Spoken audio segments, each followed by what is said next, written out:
the House will be in order. The prayer will be offered by Chaplain Kibben. Would you pray with me? Call us back to you, O Lord. Receive us once again from the wide and scattered places that our own choices have led us. Take us up into your merciful embrace and remind us that you have never forsaken us and never will. Then give us new and undivided hearts. Grant us a new spirit, a spirit renewed by your forgiveness and recreated by the power of your own Holy Spirit. Remove from us our hearts of stone, our stubbornness and obstinance, our inclination to dig in our heels and hold on to the reins, rather than yield to your leading. Give us instead hearts of integrity and tenderness, that we would obey your commands and live lives in steadfast service to the people whose welfare you have entrusted to us. Unto your grace plan we commend this day. Into your keeping we offer our best efforts. And in your merciful name we pray. Amen. Amen. The chair has examined the journal of the last day's proceedings and announces to the House the approval thereof. Pursuant to Clause 1 of Rule 1, the journal stands approved. The Pledge of Allegiance will be led by the gentleman from Florida, Mr. Bean. Please join me in the Pledge of Allegiance. I pledge allegiance to the flag of the United States of America and to the republic for which it stands, one nation under God, indivisible, with liberty and justice for all.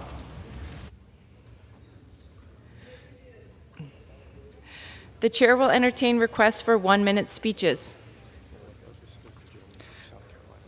For what purpose does a gentleman from South Carolina seek recognition? Madam Speaker, I ask unanimous consent to address the House for 1 minute, revise and extend my remarks. Without objection, the gentleman is recognized for 1 minute. Thank you, Madam Speaker. With the historic victory by President Donald Trump receiving a mandate for re-election, he has been winning on behalf of American families, and he's just getting started. Illegal alien border crossings have been reduced by 98%.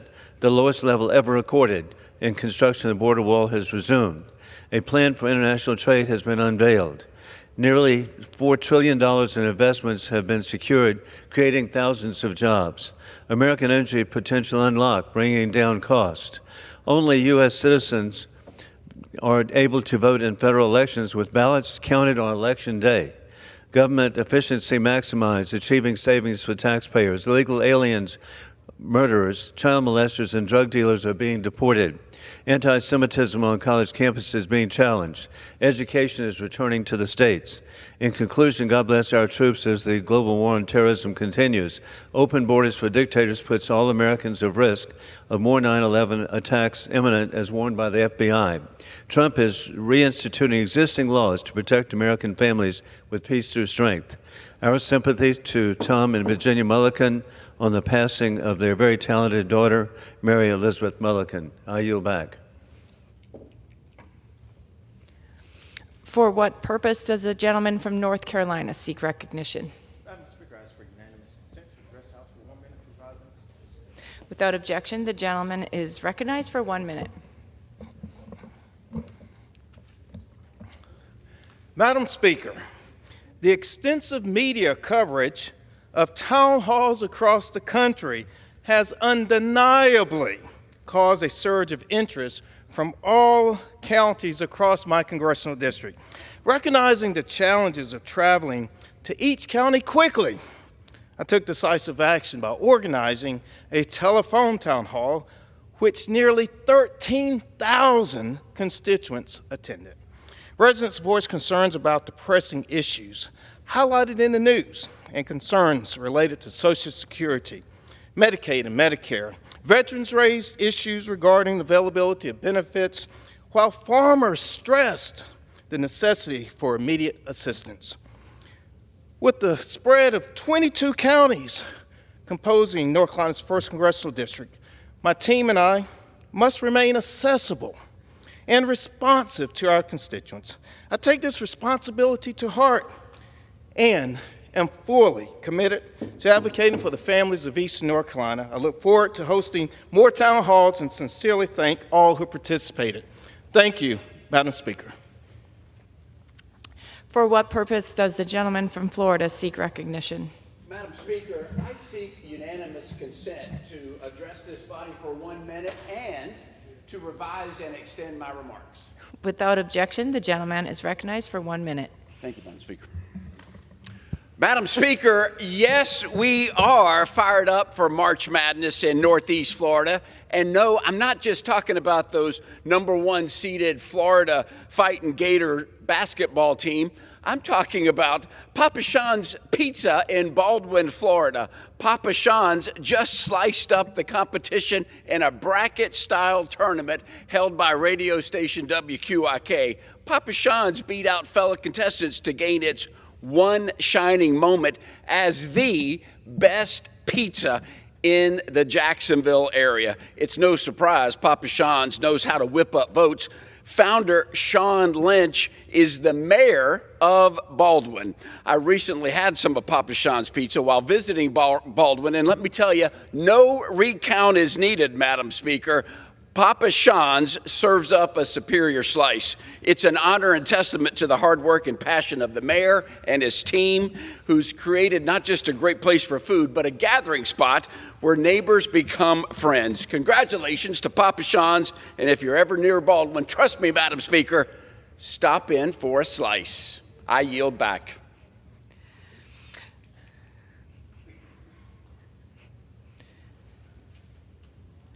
For what purpose does the gentleman from Florida seek recognition? Madam Speaker, I seek unanimous consent to address the House for 1 minute and to revise and extend my remarks. Without objection, the gentleman is recognized for 1 minute. Madam Speaker, we honor the life of our district's finest.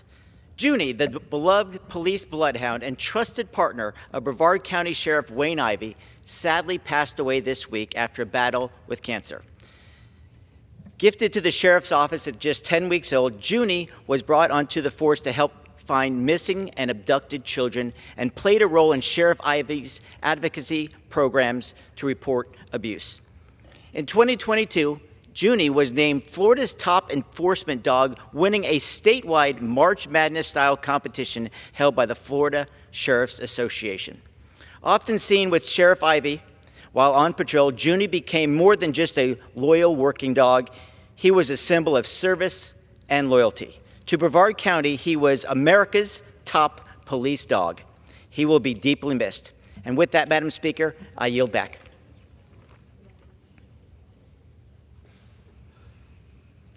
For what purpose does the gentleman from Indiana seek recognition? Madam Speaker, I rise and ask for unanimous consent to address the House for 1 minute and to revise and extend my remarks. Without objection, the gentleman is recognized for 1 minute. Thank you, Madam Speaker. Today, I rise to celebrate a remarkable milestone, the 100th anniversary of WOWO Radio in Fort Wayne, Indiana, a cherished cornerstone of communications and a beacon of conservative values. Since its first broadcast on March 31st, 1925, WOWO Radio has been a steadfast source of news, entertainment, and community connection. From being the first station to air a basketball game to becoming the conservative talk radio powerhouse we know today, WOWO has touched countless lives. In the process, WOWO Radio has been able to educate, inform, and encourage local communities. I've had the privilege of being part of WOWO's story, featured weekly on the Caleb Blakesley Show, and engaged in conversations that keep our community informed, as well as filling in for the great Pat Miller on the Pat Miller program. I am proud to have introduced this resolution honoring WOWO's storied history alongside my counterparts, Senator Banks and Senator Young. WOWO's mission has been always clear, serving its listeners with truth and integrity, fostering a vibrant, informed Northeast Indiana. Madam Speaker, I am honored to recognize WOWO, the voice of 1,000 Main Streets, for 100 extraordinary years. Congratulations, WOWO Radio, on a century of excellence. I yield back. The clerk lays before the House a communication. The Honorable, the Speaker, House of Representatives, Sir, pursuant to the permission granted in Clause 2H of Rule 2 of the Rules of the U.S. House of Representatives, I have the honor to transmit a sealed envelope from the White House on March 27, 2025, at 3:16 p.m., set to contain a message from the President on the continuation of the national emergency with respect to significant malicious cyber-enabled activities. Signed sincerely, Kevin F. McCumber, Clerk of the House. The clerk will read the message. To the Congress of the United States, Section 202D of the National Emergencies Act, 15 United States Code, 1622D, provides for the automatic termination of a national emergency unless, within 90 days prior to the anniversary date of its declaration, the President publishes in the Federal Register and transmits to the Congress a notice stating that the emergency is to continue in effect beyond the anniversary date.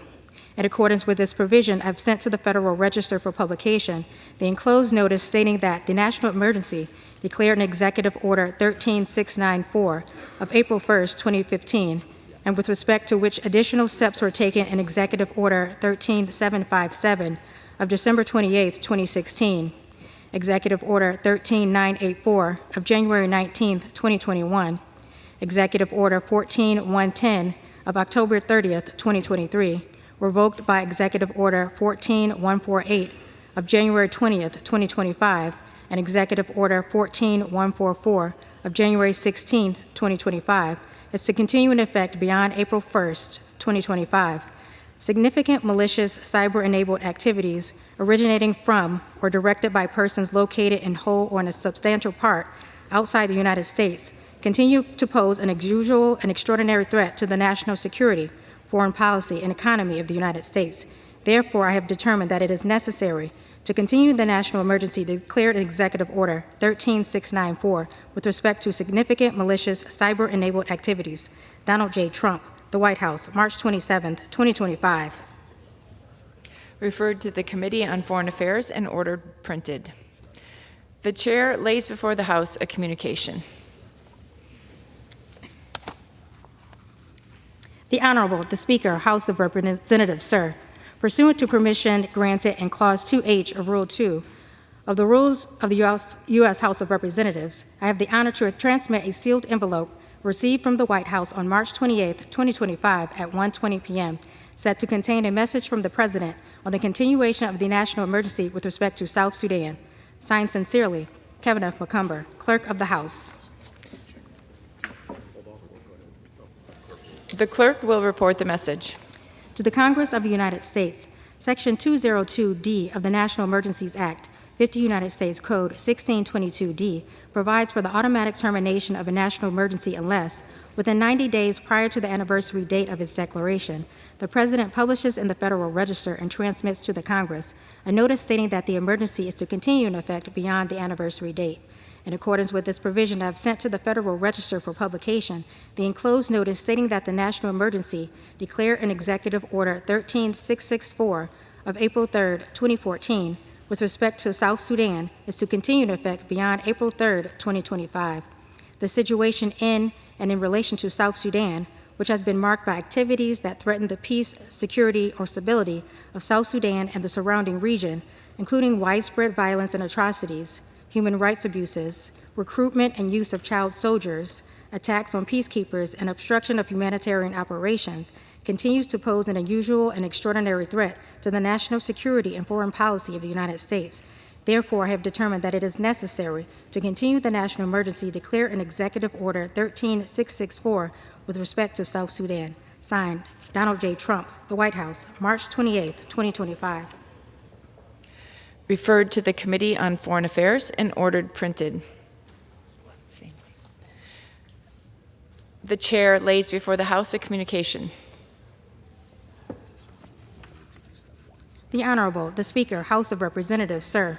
Pursuant to the permission granted in Clause 2H of Rule 2 of the Rules of the U.S. House of Representatives, the clerk received the following message from the Secretary of the Senate on March 31, 2025 at 12:58 p.m. That the Senate passed Senate Joint Resolution 18, that the Senate agreed to, relative to the death of the Honorable Alan Coy Simpson, a senator from the state of Wyoming, Senate Resolution 148. Signed sincerely, Kevin F. McCumber, Clerk. For what purpose does the gentleman from California seek recognition? Madam Speaker, I request unanimous consent to address the House for 1 minute and to revise and extend my remarks. Without objection, the gentleman is recognized for 1 minute. Madam Speaker, I rise today with a heavy heart to honor Deputy Sheriff Hector Cuevas, Jr. of the San Bernardino County Sheriff's Department. Deputy Cuevas tragically lost his life in the line of duty on March 17th at just 36 years old. Hector was a selfless and caring public servant, deeply committed to his community both in and out of uniform. In addition to his 6 years of dedicated service with the San Bernardino Sheriff's Department, he previously served in the Upland community as a law enforcement officer. He was active in youth sports, mentoring young athletes through the Rialto football community and the San Bernardino Spartans Football Association. Hector embodied humility, generosity, and service, leaving a lasting impact on everyone who knew him. He's survived by his wife, 2 children, parents, and siblings. We mourn his loss and we honor his memory. I ask my colleagues to join me in offering our deepest condolences to his family and in celebrating his legacy. I yield back. Pursuant to Clause 12A of Rule 1, the Chair declares the House in recess, subject to the call of the Chair. Absolutely.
Okay. The House will be in order. Pursuant to Clause 8 of Rule 20, the Chair will postpone further proceedings today on motions to suspend the rules on which a recorded vote or the yeas and nays are ordered, or votes objected to under Clause 6 of Rule 20. The House will resume proceedings on postponed questions at a later time. For what purpose does the gentlewoman from Oklahoma seek recognition? Mr. Speaker, I move to suspend the rules and pass the bill H.R. 1234 to direct the Librarian of Congress to promote the more cost-effective, efficient, and expanded availability of the Annotated Constitution and Pocket Part supplements by replacing the hardbound versions with digital versions. The clerk will report the title of the bill. H.R. 1234, a bill to direct the Library of Congress to promote the more cost-effective, efficient, and expanded availability of the Annotated Constitution and Pocket Part supplements by replacing hardbound versions with digital versions. Pursuant to the rule, the gentlewoman from Oklahoma, Ms. Bice, and the gentleman from New York, Mr. Morrell, each will control 20 minutes. The chair recognizes the gentlewoman from Oklahoma. Mr. Speaker, I ask unanimous consent that all members may have 5 legislative days in which to revise and extend their remarks and include any extraneous material on this bill. Without objection. Mr. Speaker, I yield myself as much time as I may consume. The gentlewoman is recognized. Mr. Speaker, this is the Constitution Annotated, or Conan as it is better known today, weighing 8 pounds, 14 ounces. Its origins date back to 1797, when Congress passed legislation requiring every member of Congress to be provided with a copy of the Constitution. These copies were eventually expanded to include Supreme Court case citations so that members could see which clauses of the Constitution the court used in deciding cases. But as the number of citations grew by hundreds, the copies became less useful to members because most had no idea what the cases were about and what questions were before the court. So in 1921, Congress began requiring reprints of the Constitution to include explanatory language that would make sense of the case citations throughout. This format is still used today. Initially, Conan was printed every 10 years or so, but by 1970, members began to complain that it was outdated almost as soon as it was printed. They addressed this by requiring that paper-bound supplements to Conan be printed every 2 years. And since 1972, that's what we've done. Print a hardbound version of Conan every 10 years and a paper-bound supplement every 2. Conan obviously has a rich history dating back over 2 centuries. Nothing about H.R. 1234 erases or changes this history. The Constitution provides the framework for our government, and understanding that framework and how the Supreme Court has applied it to its decisions over the years is as essential today as it was 200 years ago. What has changed, however, is the way people get their information. Today, most of us rely on digital sources for the most up-to-date information, whether it is news, airfares, the weather, or Supreme Court case citations. According to the GPO, the number of print copies of Conan requested in the House in 2012 by the House, Senate, and Joint Committee on Printing was just over 1,000. 10 years later, in 2022, the number of requested copies dropped to just 659. It is no coincidence that this drop in requests coincides with the 2019 launch of the digital version of Conan. Over the last 5 years, the Conan website has become an invaluable resource for individual citizens, schools, libraries, and of course, Congress. It's received more than 28 million visits since it was created and features hundreds of pages of constitutional analysis and content. The site is publicly accessible, easy to search, provides links to Supreme Court decisions, and perhaps most importantly, it's updated real-time by CRS. All of this raises the question of why are we wasting taxpayer dollars printing this giant hardcover version of Conan along with the paper-bound supplements when a superior digital version already exists. According to the CBO, replacing this version of Conan with the digital version would reduce the Library of Congress's operating costs by $4 million over the next 4 years. $4 million. Eliminating the print requirement will also eliminate inefficient use of CRS staff time. Requiring CRS to spend countless hours formatting and paginating the print version of Conan does not support the work of Congress, nor does it benefit our constituents.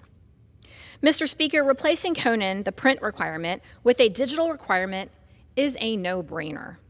The digital version provides members and other users with the most up-to-date information and constitutional analysis available at a significant cost savings to taxpayers. History shows that Congress has consistently taken steps to ensure that Conan meets the evolving needs of members and other users.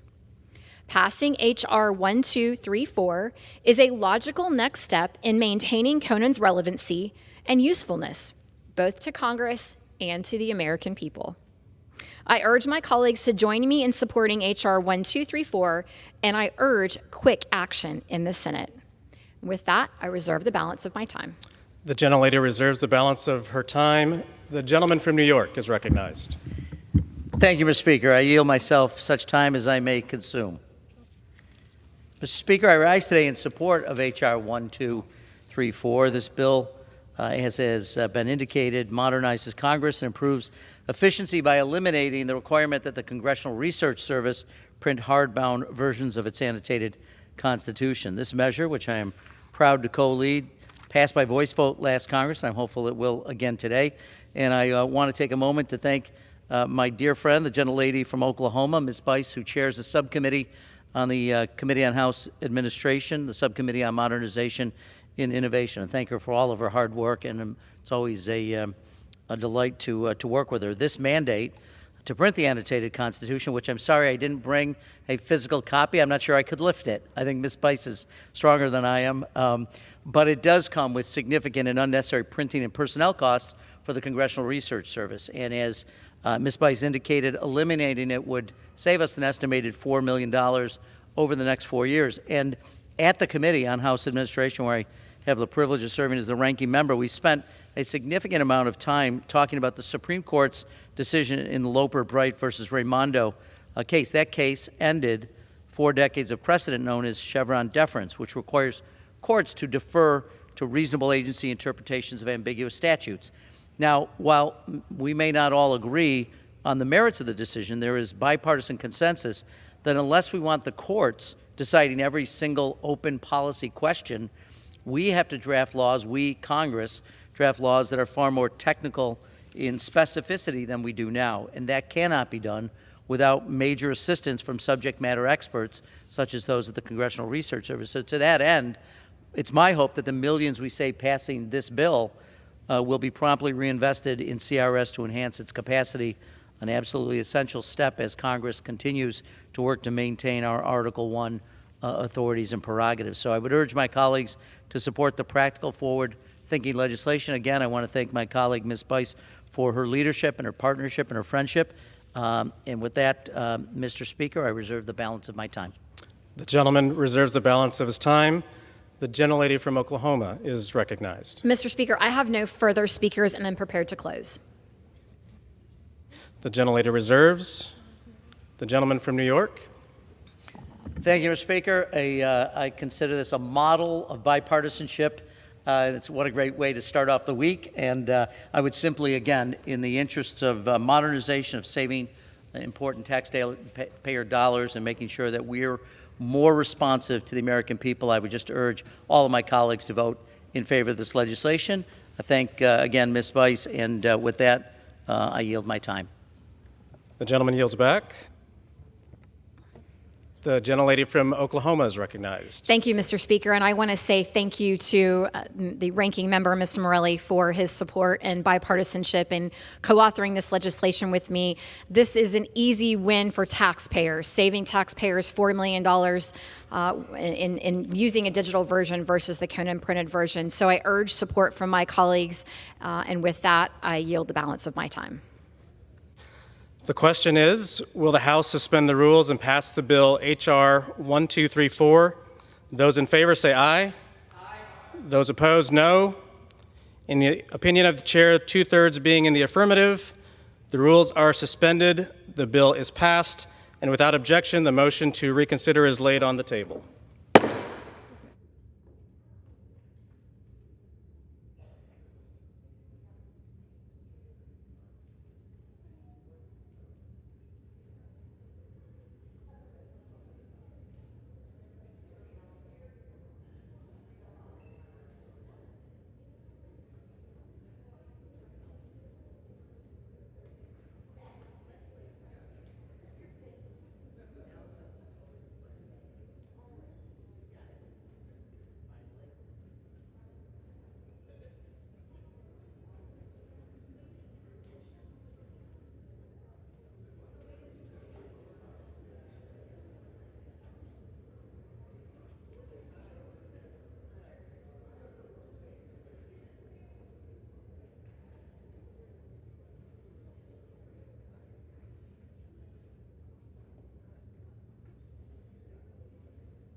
For what purpose does the gentleman from Missouri seek recognition? Thank you, Mr. Speaker. I move to suspend the rules and pass the bill H.R. 517, the Filing Relief for Natural Disasters Act, as amended. The clerk will report the title of the bill. Union Calendar Number 31, H.R. 517, a bill to amend the Internal Revenue Code of 1986 to modify the rule for postponing certain deadlines by reason of disaster. Pursuant to the rule, the gentleman from Missouri, Mr. Smith, and the gentlewoman from California, Ms. Chu, each will control 20 minutes. The chair recognizes the gentleman from Missouri. Mr. Speaker, I ask unanimous consent that all members have 5 legislative days to revise and extend their remarks and submit extraneous material on the bill under consideration. Without objection. Mr. Speaker, I yield myself such time as I may consume. Gentleman is recognized. Mr. Speaker, I rise today in support of the Filing Relief for Natural Disasters Act introduced by Ways and Means members Representative Kustoff and Chu. For too many Americans, help from the federal government after a natural disaster can take too much time to arrive. This bipartisan bill authorizes the Treasury Department, in consultation with FEMA, to postpone tax filing deadlines for Americans living in state-declared disaster areas, just as they do for federally declared disasters. If a state moves faster in declaring an emergency, the Treasury Department can more quickly respond when it comes to an individual's tax obligations. This legislation will help disaster victims receive desperately needed tax relief sooner than later. Additionally, this legislation doubles the current mandatory tax filing extension following a federally declared disaster declaration from 60 to 120 days. For most people recovering from a disaster, taxes fall lower on their to-do list than more immediate needs like finding shelter, food, and caring for loved ones. By extending this deadline, we are providing families the breathing room and additional time to get their life back together. President Trump was elected on the promise of finally making the government work better for working people. All Americans, but especially Americans recovering from a natural disaster, deserve easier tax filing. With tax day in just a few days, we must look for common sense, bipartisan ways to make filing and paying taxes less of a hassle. I want to thank both sponsors of this legislation for leading on this issue on behalf of the people they represent and all Americans. I reserve the balance of my time. The gentleman reserves the balance of his time. The gentlelady from California is recognized. Mr. Speaker, I yield myself as much time as I may consume. The gentlelady is recognized. I rise in strong support of H.R. 517, the Filing Relief for Natural Disasters Act. I want to thank Representative David Kustoff for his partnership on this bipartisan bill, which was reported out of the Ways and Means Committee unanimously last month. Each year, states like California declare state-level emergencies for disasters like wildfires, hurricanes, floods, or earthquakes. Under current law, disaster victims can only receive federal filing relief if and when the President of the United States declares a federal disaster. While President Biden immediately declared a federal disaster for the Los Angeles fires that devastated my district in January, that was unusually fast. Often, those declarations can take days or even weeks, which was the case in 2020 after wildfires, including the Bobcat Fire in the San Gabriel Mountains, ravaged my state. That means that if disaster strikes during filing season, taxpayers run the risk of missing federal filing deadlines through no fault of their own. Additionally, there may be serious natural disasters that affect taxpayers' ability to file, but don't ever get declared as a federal disaster. That's because such a declaration is subject to a very specific process under the Stafford Act, and if a disaster does not exceed a state's capacity to respond without the help of FEMA, the President can't declare a federal disaster even if taxpayers impacted need filing relief. Our bill solves this problem by giving Treasury and the IRS authority to postpone federal filing deadlines in response to a request by a governor that has declared a state-level disaster. And it would double the minimum duration of these filing extensions from 60 to 120 days. I will also want to urge my colleagues to work with me to support the victims of January's Los Angeles fires, including the Eaton fire in my district, by passing a supplemental disaster appropriations package with no strings attached. The Eaton fire took 17 of my constituents' lives, burned 9,500 structures, and left 20,000 people in my district homeless. And while FEMA has been there since the start, we will need more help from Congress. Wildfires, like all natural disasters, know no political parties, and never in our country's history has Congress placed policy conditions on aid for disaster victims. So I look forward to passing this legislation and then continuing our work to support survivors with a supplemental disaster aid package. I reserve the balance of my time. The gentlelady reserves the balance of her time. The gentleman from Missouri is recognized. I yield as much time as he may consume to the gentleman from Tennessee, the sponsor of this legislation, Mr. Kustoff. The gentleman is recognized. Thank you, Mr. Speaker. I would like to thank our Ways and Means Chairman Jason Smith for his leadership and also for his support on this legislation. And I want to thank our colleague, Representative Judy Chu, for joining me in introducing what I think is an important piece of legislation. This bill, the Filing Relief for Natural Disasters Act, H.R. 517, it's a bipartisan bill, it's a common sense bill, and it will provide relief to Americans that have been impacted by natural disasters and emergencies. Just about every member of this body at some point has seen their state, their district, their constituents impacted by a natural disaster or an emergency. Mr. Speaker, just last month in Obion County, in my district, which is in Tennessee, that area was devastated by severe flooding following a levee failure. The disaster displaced hundreds of my constituents and left the town of Reeves in Obion County basically underwater. After the initial flooding, I visited Reeves with our governor of Tennessee, Bill Lee, to survey the damage and to meet with local officials and with residents. For the Reeves community, recovering and rebuilding, it's not going to be easy, and it's not going to happen overnight. I'm sure that my colleagues have toured disaster areas in their own districts, and they know exactly what I mean. For communities that have been impacted by disasters, it's critical that they have timely access to the support that they need to begin the recovery process and to get their lives back on track. This also, Mr. Speaker, includes regulatory relief. Filing season, it can be long, it can be burdensome for many taxpayers and for small businesses. It's obviously no secret.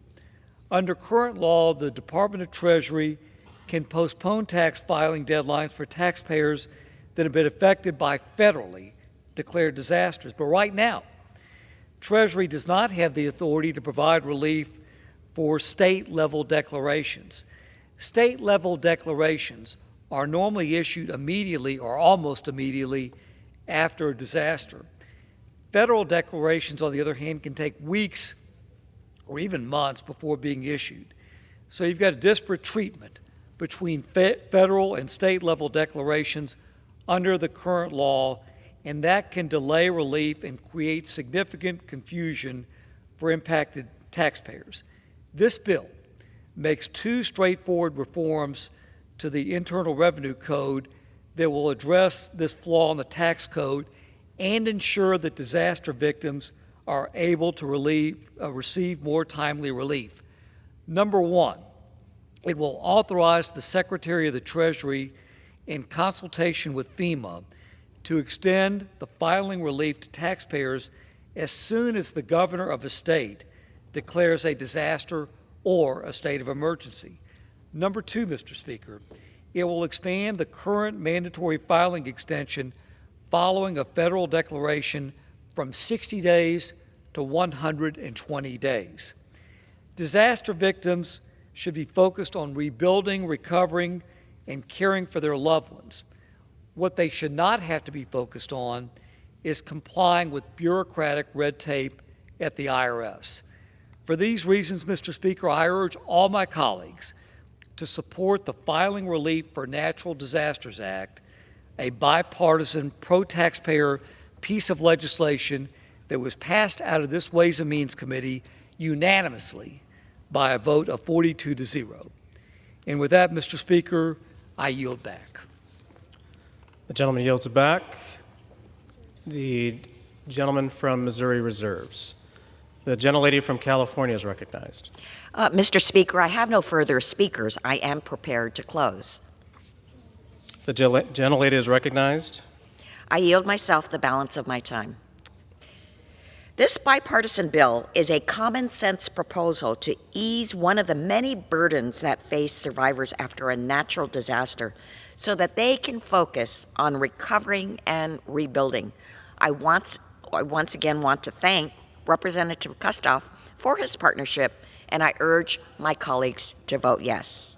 I yield back. The gentlelady yields back. Gentleman from Missouri. Thank you, Mr. Speaker. Everyone knows the Washington bureaucracy doesn't always move quickly, even when Americans are crying out for help after a natural disaster. This bill allows for the postponing of tax filing deadlines for Americans living in a state-declared disaster area that have yet to receive a federal disaster declaration.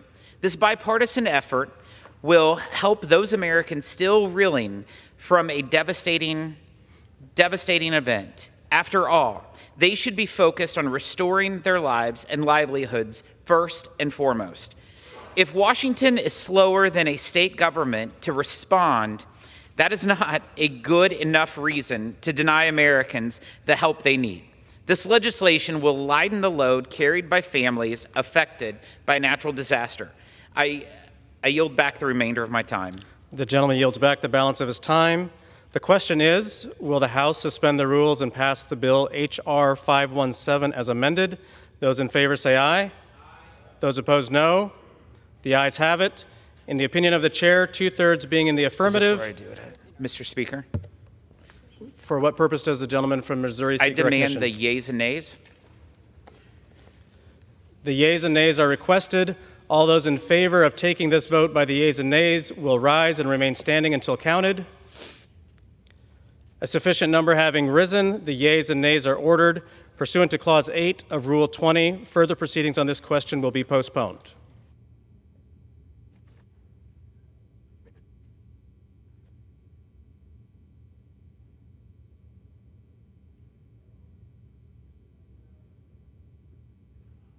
For what purpose does the gentleman from Missouri seek recognition?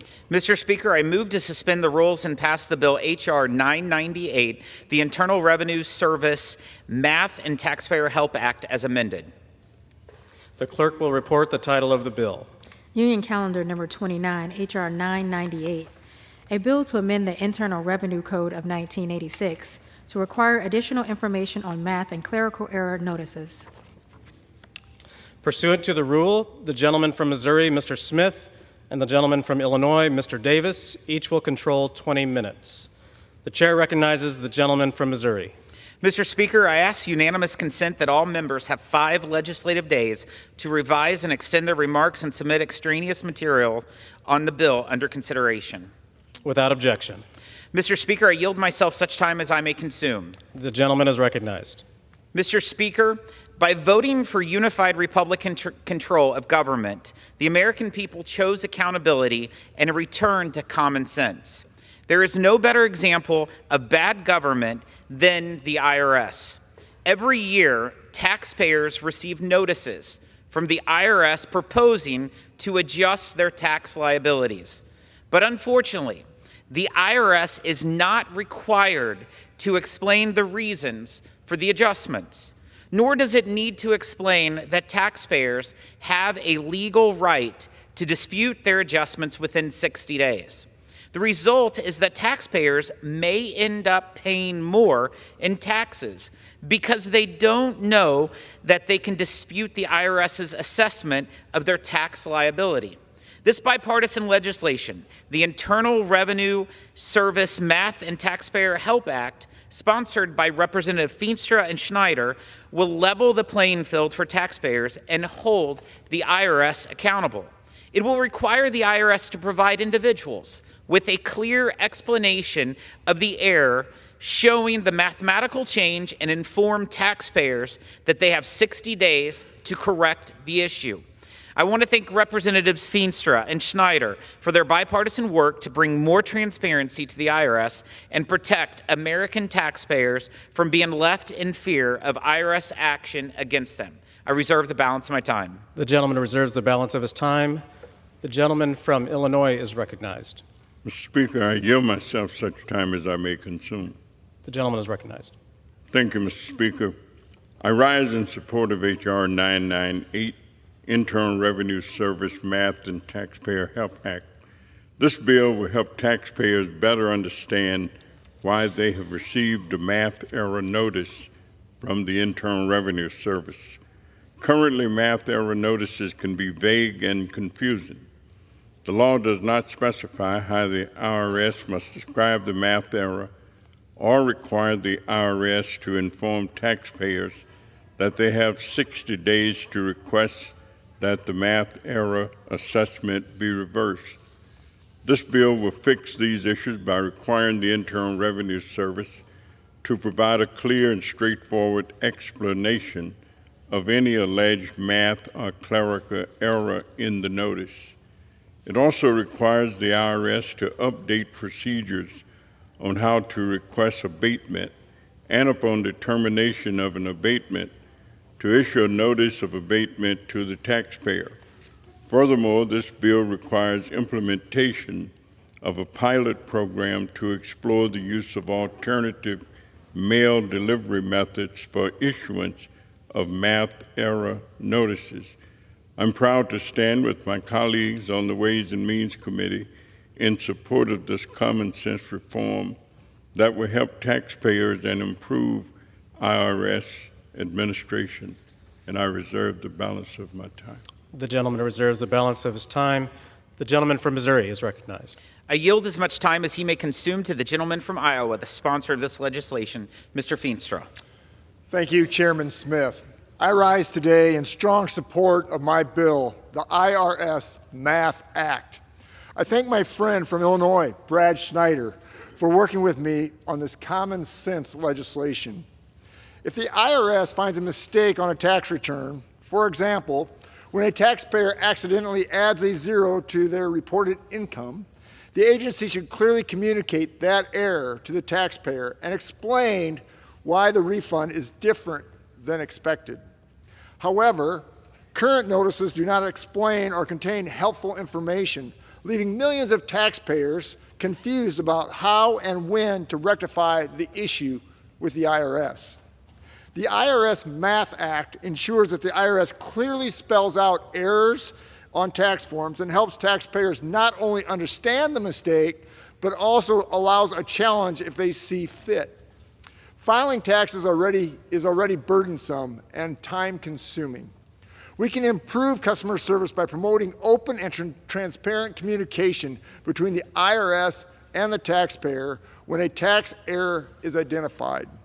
I will continue to work to simplify our tax filing system and push for full reauthorization of the Tax Cuts and Jobs Act so that our families, farmers, and small businesses can keep more of their hard-earned money.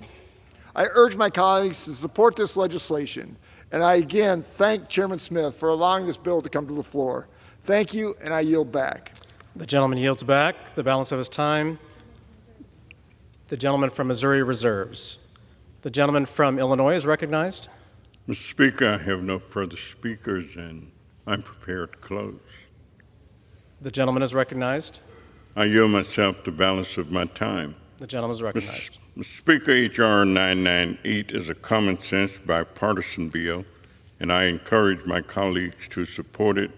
With that, I yield back the balance of my time. The gentleman yields back the balance of his time. The gentleman from Missouri. Mr. Speaker, Americans fear the IRS for very good reason.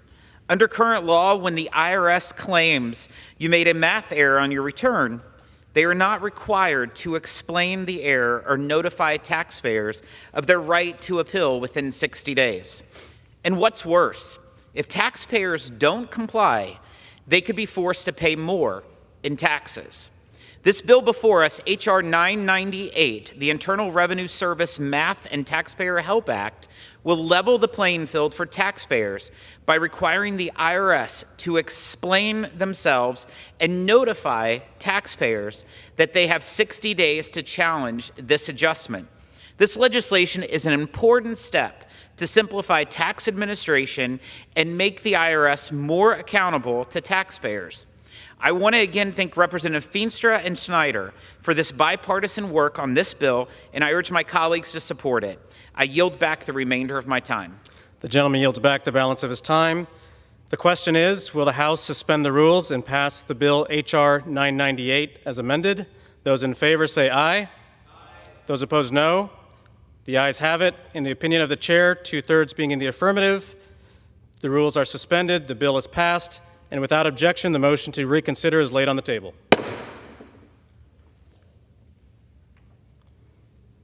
For what purpose does the gentleman from Missouri seek recognition? Mr. Speaker, I move to suspend the rules and pass the bill H.R. 997, the National Taxpayer Advocate Enhancement Act of 2025 as amended. The clerk will report the title of the bill. Union Calendar Number 33, H.R. 997. A bill to amend the Internal Revenue Code of 1986 to conform to the intent of the Internal Revenue Service Restructuring and Reform Act of 1998, as set forth in the joint explanatory statement of the Committee of Conference accompanying Conference Report 105-599, that the National Taxpayer Advocate be able to hire and consult counsel as appropriate. Pursuant to the rule, the gentleman from Missouri, Mr. Smith, and the gentleman from Illinois, Mr. Davis, each will control 20 minutes. The chair recognizes the gentleman from Missouri. Mr. Speaker, I ask unanimous consent that all members have 5 legislative days to revise and extend their remarks and submit extraneous material on the bill under consideration. Without objection. Thank you, Mr. Speaker. I yield myself such time as I may consume. The gentleman is recognized. Thank you, Mr. Speaker. I rise today in support of H.R. 997, the National Taxpayer Advocate Enhancement Act, introduced by my Ways and Means colleagues, Representative Feenstra and Davis. The National Taxpayer Advocate exists to promote and defend the rights of American taxpayers. In order to achieve these goals, not only should the advocate be independent from the IRS, but the staff assisting the advocate should be as well. And yet, right now, the attorneys hired to assist the National Taxpayer Advocate report to IRS legal counsel, are accountable to IRS legal counsel, and answer to IRS legal counsel, not the taxpayer advocate. It's a situation that begs for conflicts of interest to occur. It risks undermining the ability of the National Taxpayer Advocate to trust that the legal advice she receives is without any undue influence from the IRS. It certainly undermines the ability of the American taxpayer to have faith that the Taxpayer Advocate Service is adhering to its mission. The National Taxpayer Advocate Enhancement Act gives the NTA the authority to hire her own lawyers who will report directly to her, rather than be accountable to the IRS, the very agency whose behavior the advocate exists to scrutinize and defend against. The American people have a well-founded fear of the IRS, given its dismal track record of violating the rights of taxpayers. The very least we can do is ensure that an entity that exists to fight on behalf of taxpayers actually has a clearly defined and reinforced independence from the IRS. I want to thank Representatives Feenstra and Davis for their bipartisan leadership on this issue and advocating for the rights of American taxpayers. I reserve the balance of my time. The gentleman reserves the balance of his time. The gentleman from Illinois is recognized. Speaker, I yield myself such time as I may consume. The gentleman is recognized. Thank you, Mr. Speaker. And I rise in support of H.R. 997, the National Taxpayer Advocate Enhancement Act. I'm pleased to lead this bill with my colleague, Representative Feenstra from Iowa. The National Taxpayer Advocate is the independent advocate working to assist taxpayers. I'm deeply grateful to him and his team for their outstanding work to identify tax policy improvements to help taxpayers at large, and for their work to help individual taxpayers when they need assistance with a specific problem. The bill makes a small but important statutory clarification that the National Taxpayer Advocate may appoint and supervise her own legal counsel rather than only using attorneys that report to the IRS Chief Counsel.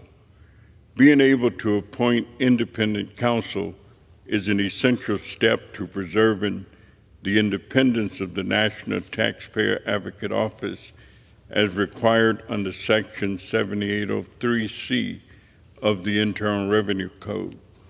Given her independent role, the National Taxpayer Advocate often takes positions contrary to the position of the IRS and the Office of Chief Counsel. As a result, the National Taxpayer Advocate needs her own independent counsel to advise and adopt legal positions so she can effectively advocate for taxpayers and to advise Congress.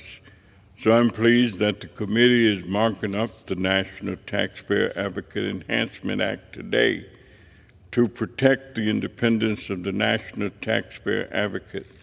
And I hope that this bipartisan effort will extend to dealing with the threat of data privacy that the Treasury and Internal Revenue currently are experiencing. And I reserve the balance of my time. The gentleman from Illinois reserves the balance of his time. The gentleman from Missouri is recognized.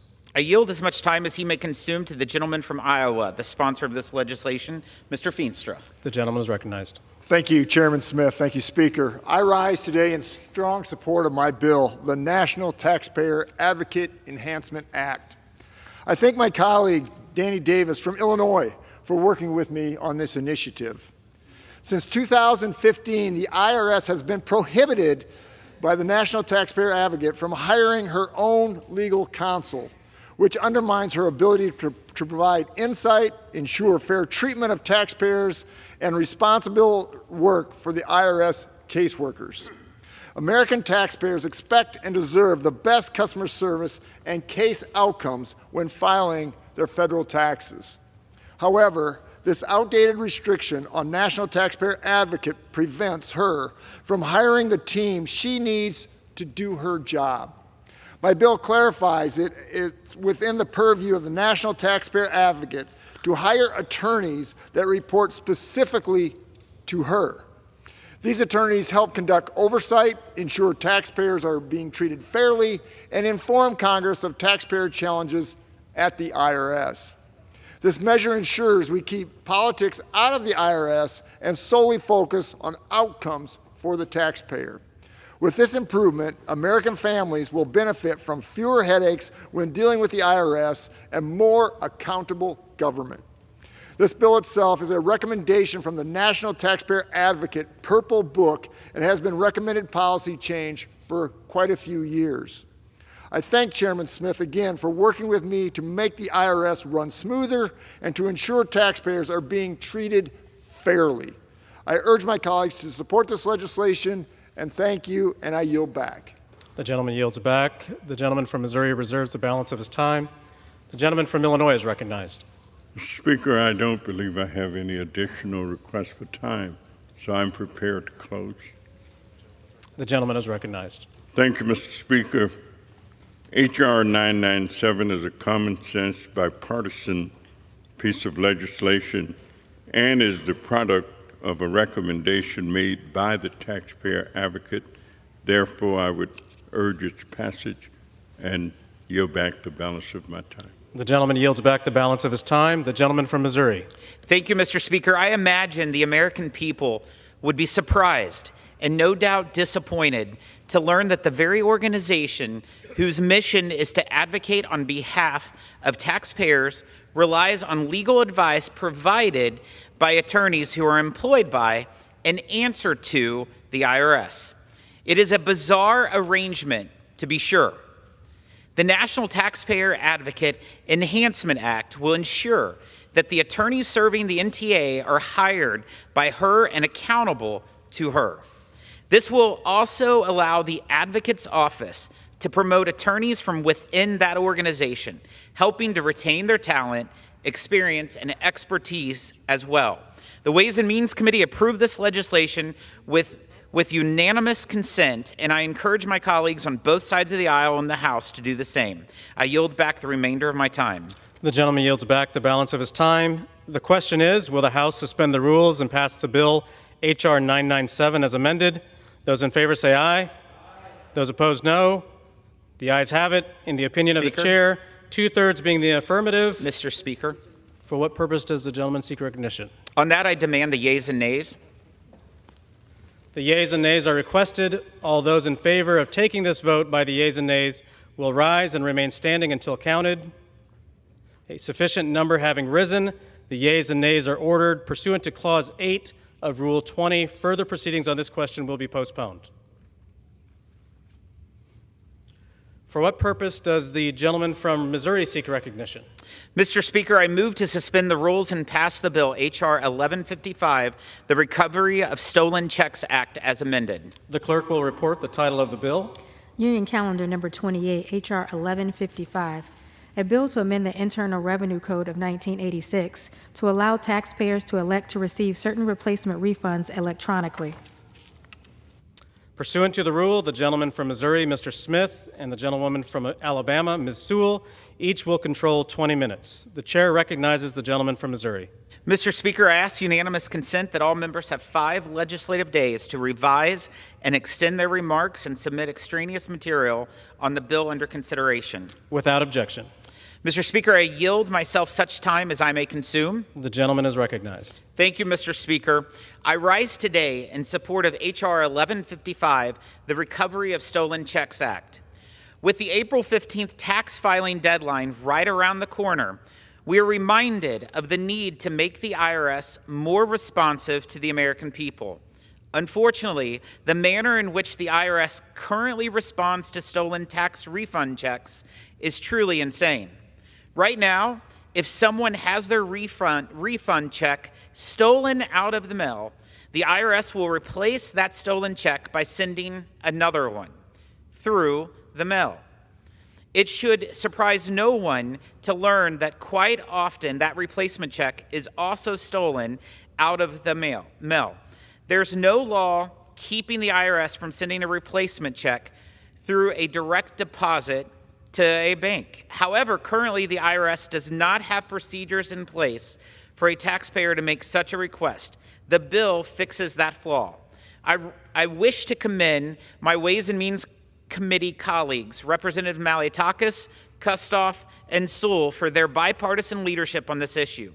In Representative Malliotakis' district alone, they have seen $3.8 million in IRS tax refund checks stolen. Taxpayers that are victims of this crime need to be made whole. They do not need to jump through more hoops or deal with the hassle of seeing their replacement refund checks stolen as well.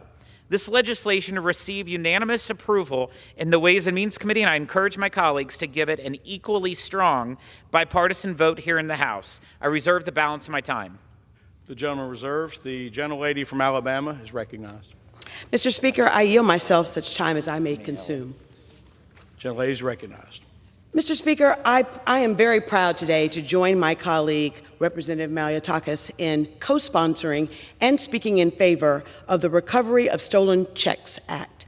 This bill requires the Treasury to make procedures that allow taxpayers to opt into receiving a replacement refund by direct deposit after their paper checks have been lost or stolen in the mail. Right now, the Treasury Department is only allowed to continue sending a paper check to the same address, even though the check was stolen or lost at that very address.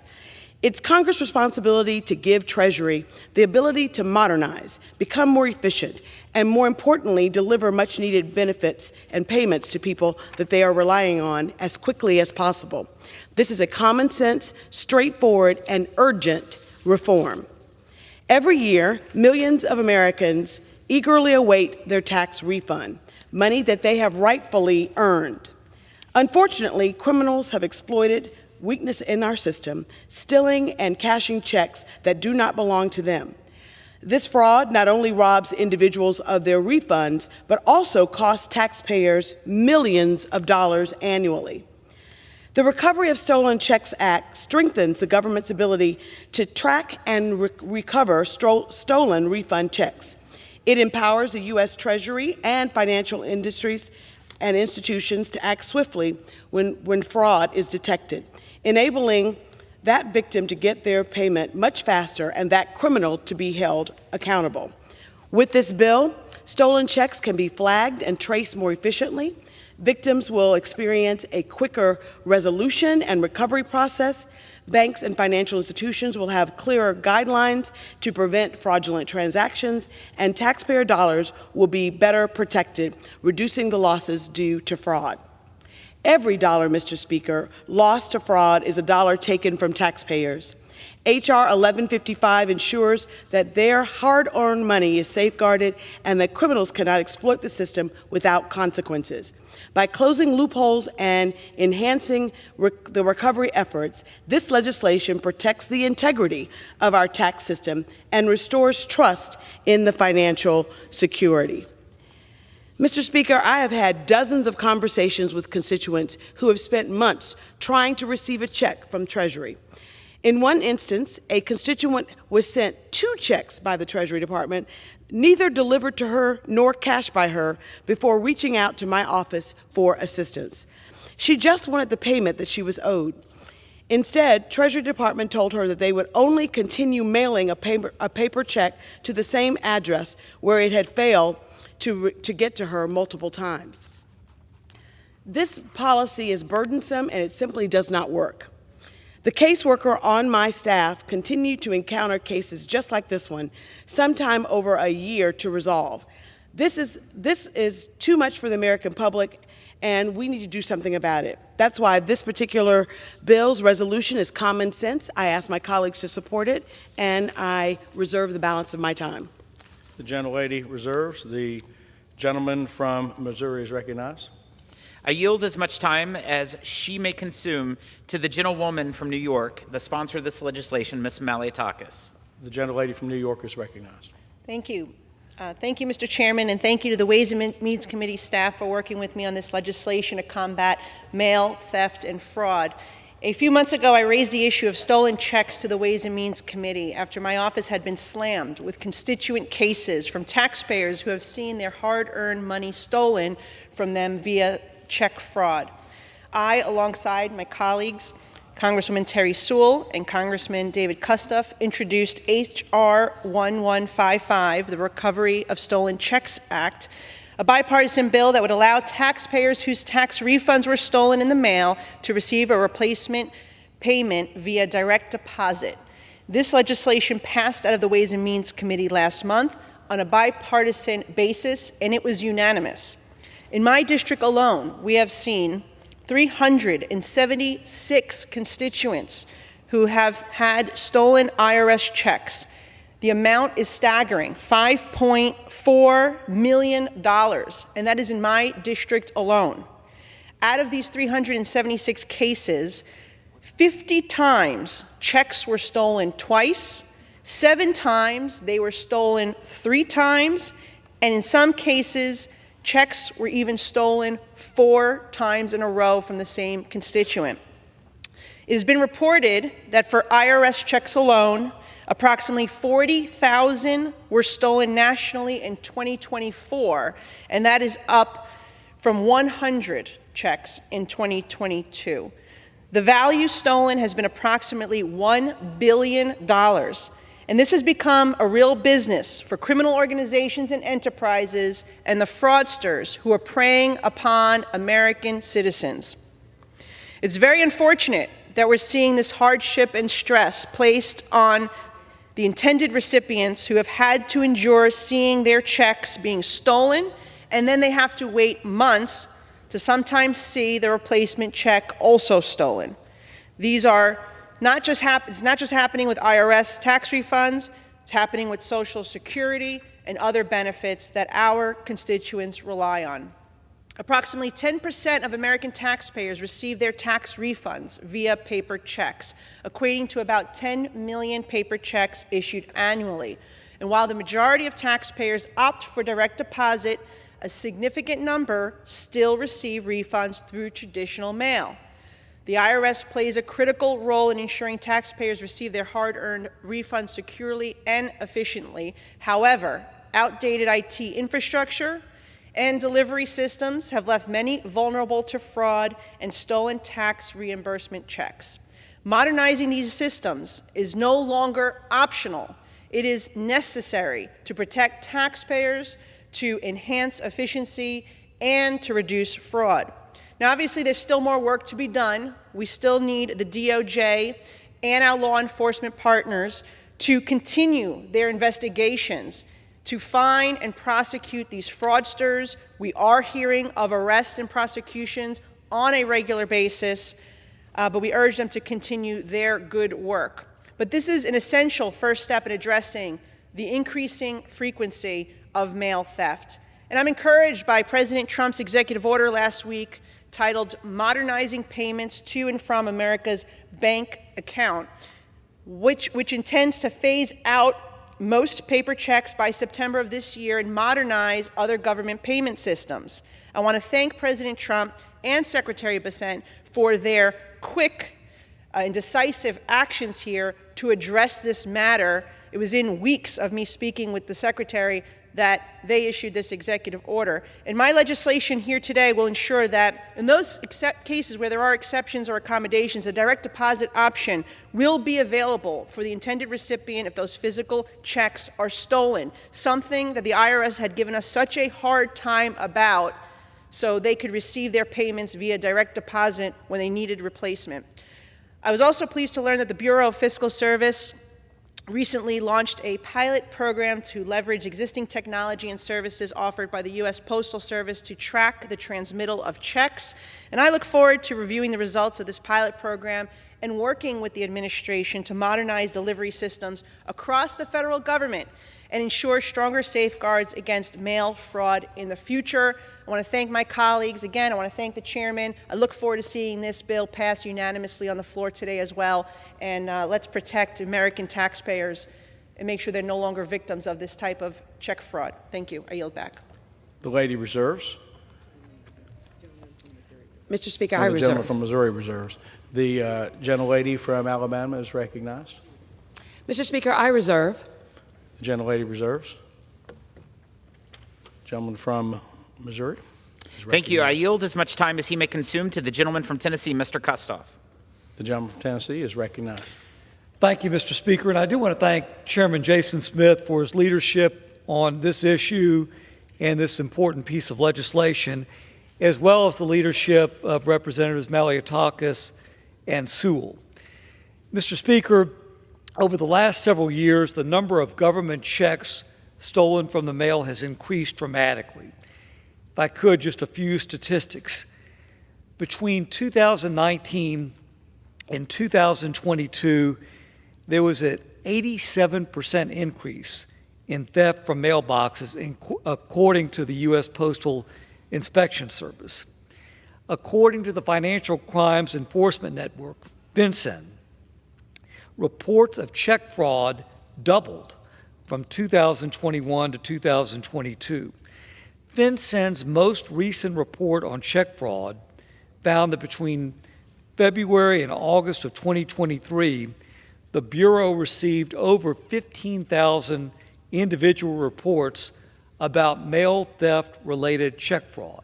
Now, this has been a problem in my district in West Tennessee, and we've heard it's been a problem throughout the country.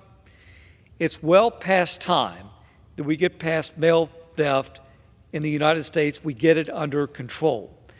And that does start with giving federal law enforcement officers the tools and the resources that they need to detect, to investigate, and to prosecute those behind these thefts.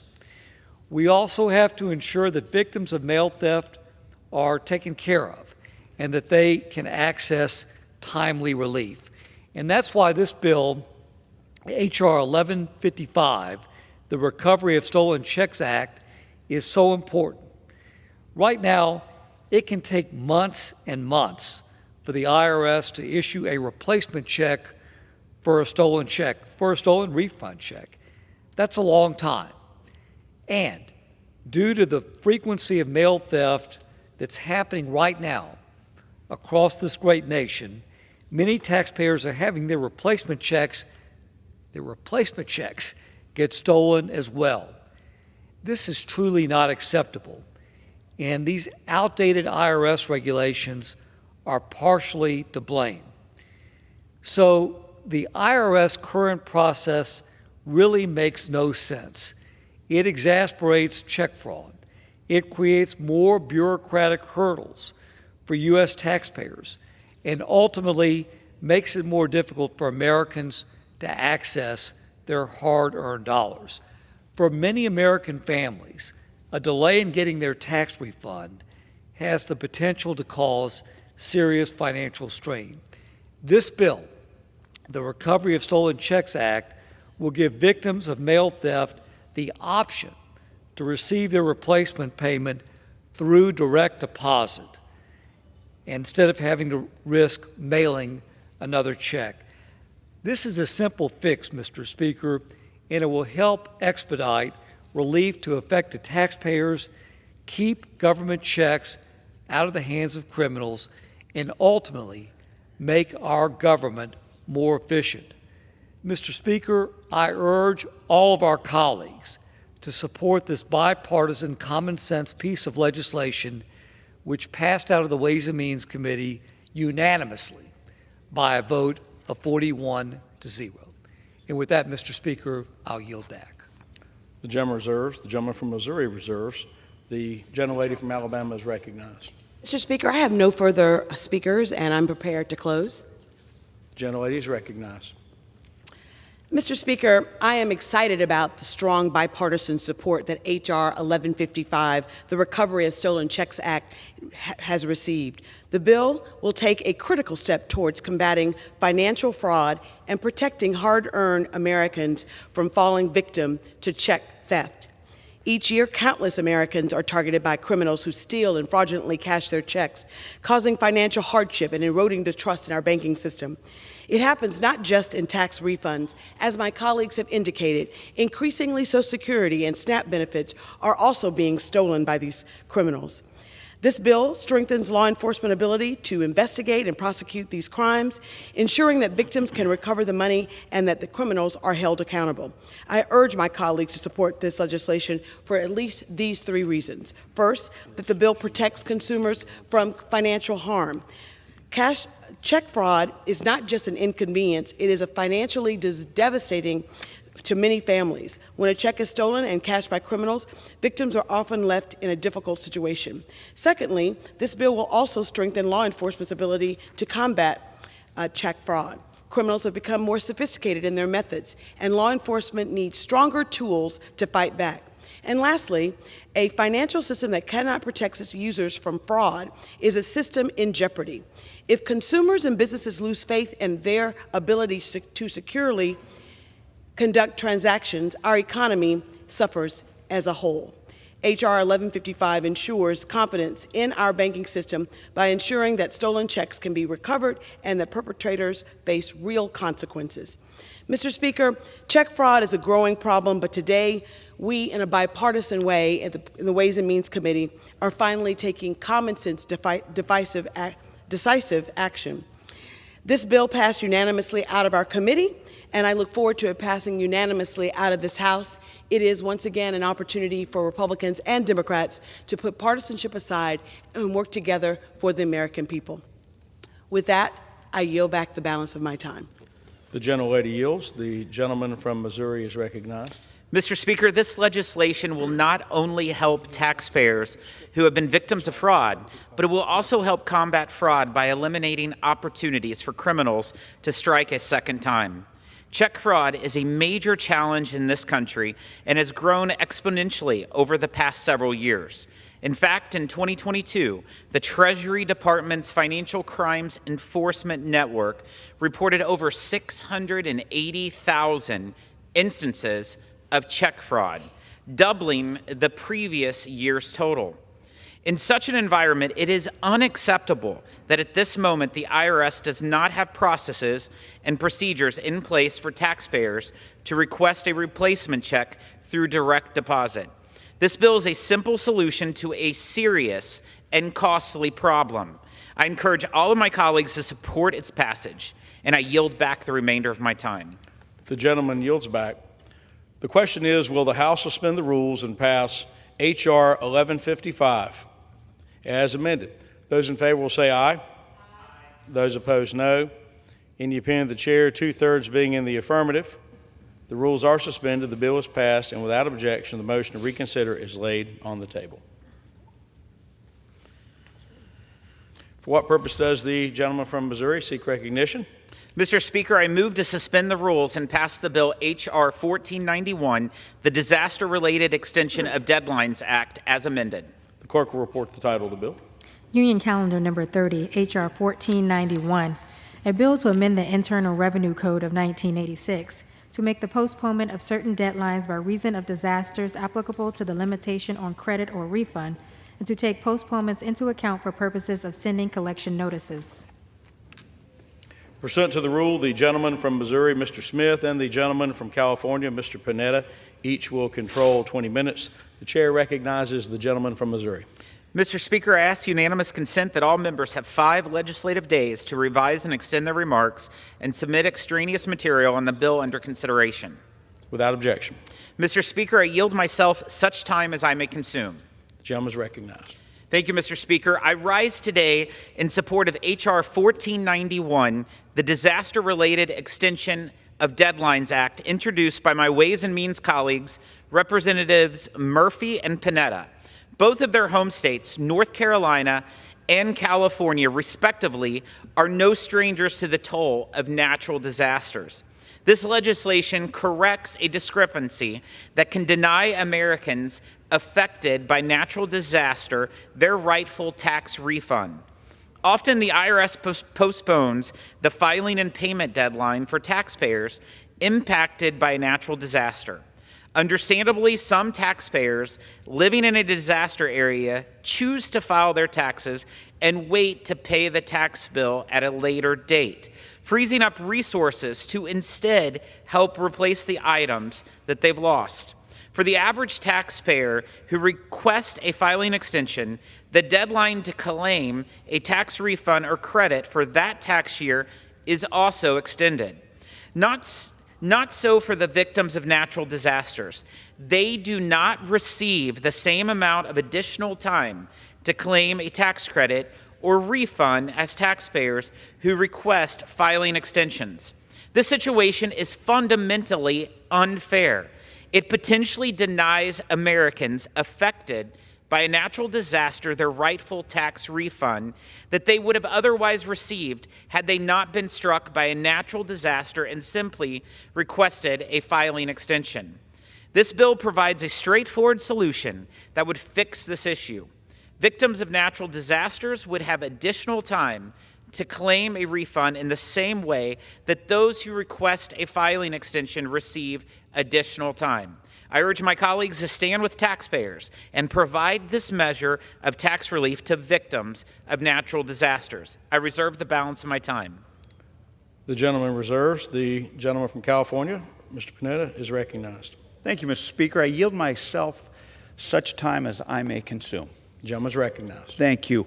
I rise in support of H.R. 1491, the Disaster-Related Extension of Deadlines Act, authored and introduced by my friend, Representative Greg Murphy of North Carolina. And I want to thank the chairman of the Ways and Means Committee for doing an excellent job in summarizing not just the issue, but the solution with this bipartisan legislation. For it's this type of legislation that would ensure that tax deadlines remain aligned in disaster zones and that those who have survived natural disasters are not penalized by confusing collection notices or a shortened tax look-back period. Now, currently, taxpayers have a 3-year look-back period after a filing deadline to claim a refund or missed credits. However, when the IRS extends filing deadlines for those affected by natural disasters, the deadline for the look-back period is not extended. This leads taxpayers, as you can imagine, Mr. Speaker, it leads taxpayers in disaster areas to lose out on money that they are owed because their look-back period is shorter than expected.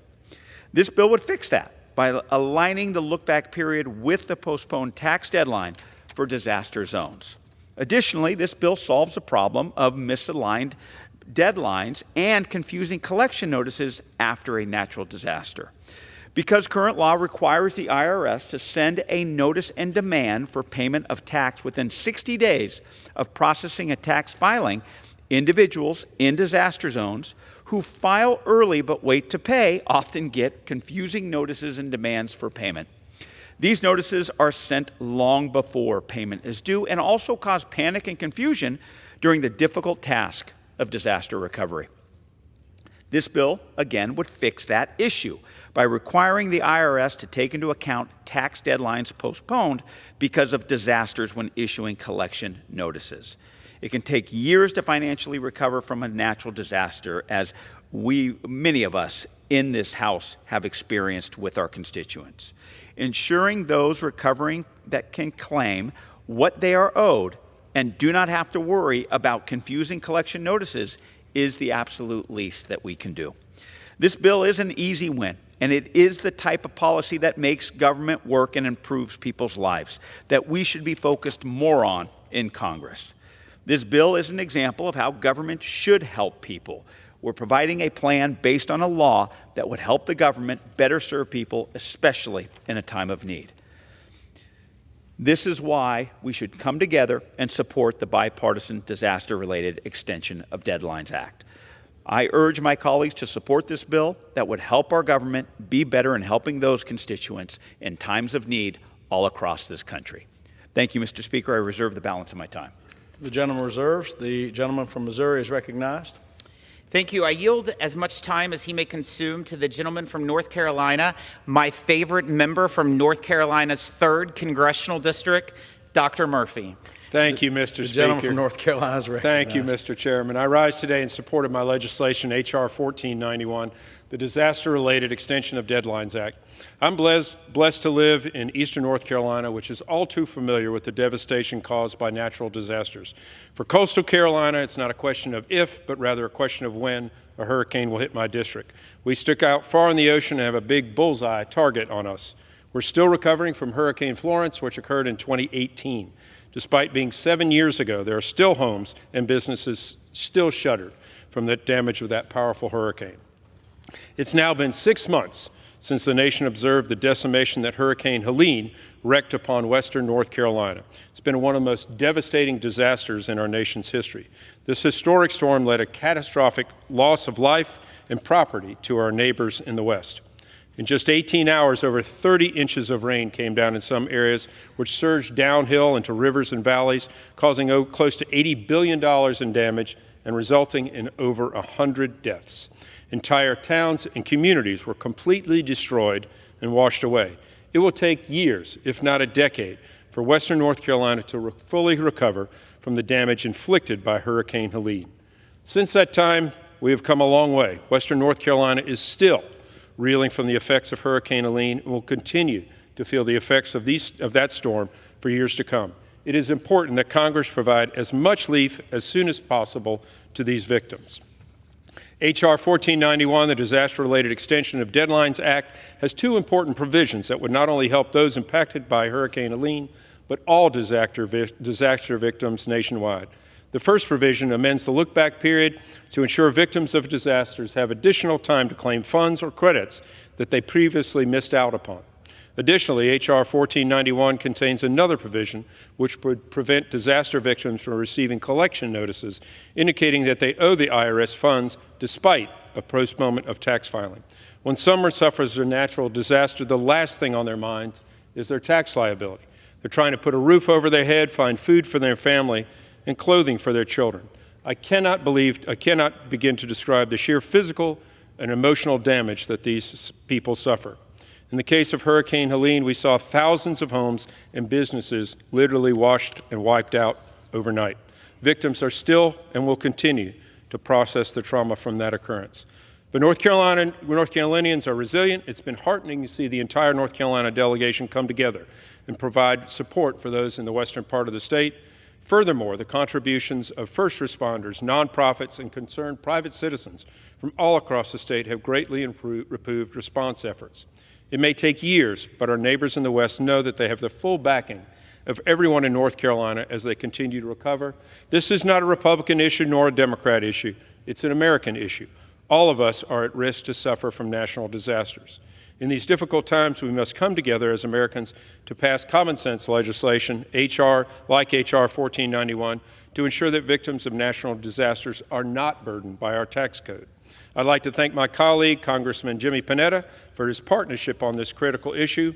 I'd like to thank Chairman Smith for his support and his efforts to help provide relief to disasters victims. I encourage all of my colleagues to vote in favor of this bill so we can offer relief to all disaster victims, especially those in western North Carolina. That, I yield back. The gentleman reserves. The gentleman from California is recognized. Thank you, Mr. Speaker. I have no further speakers. I'm prepared to close. The gentleman is recognized. Thank you. Mr. Speaker, I yield myself the balance of my time. The gentleman is recognized. Thanks. Mr. Speaker, I just want to say briefly in closing that, as you've heard, this legislation has tremendous bipartisan support and will remove burdensome processes at the IRS to make government work better for our constituents after disaster. I appreciate Mr. Murphy talking about his district in North Carolina and the devastation that his constituents have experienced. I, as well, in the 19th Congressional District, am at the edge of the continent, on the west side of the continent, all the way across the country from Mr. Murphy's district. But we, too, are at the tip of the spear when it comes to floods, fires, storms, and other natural natural disasters. That's why I think, as you heard from Mr. Murphy, and I agree, this is not a partisan issue, and never should disaster assistance be a partisan issue.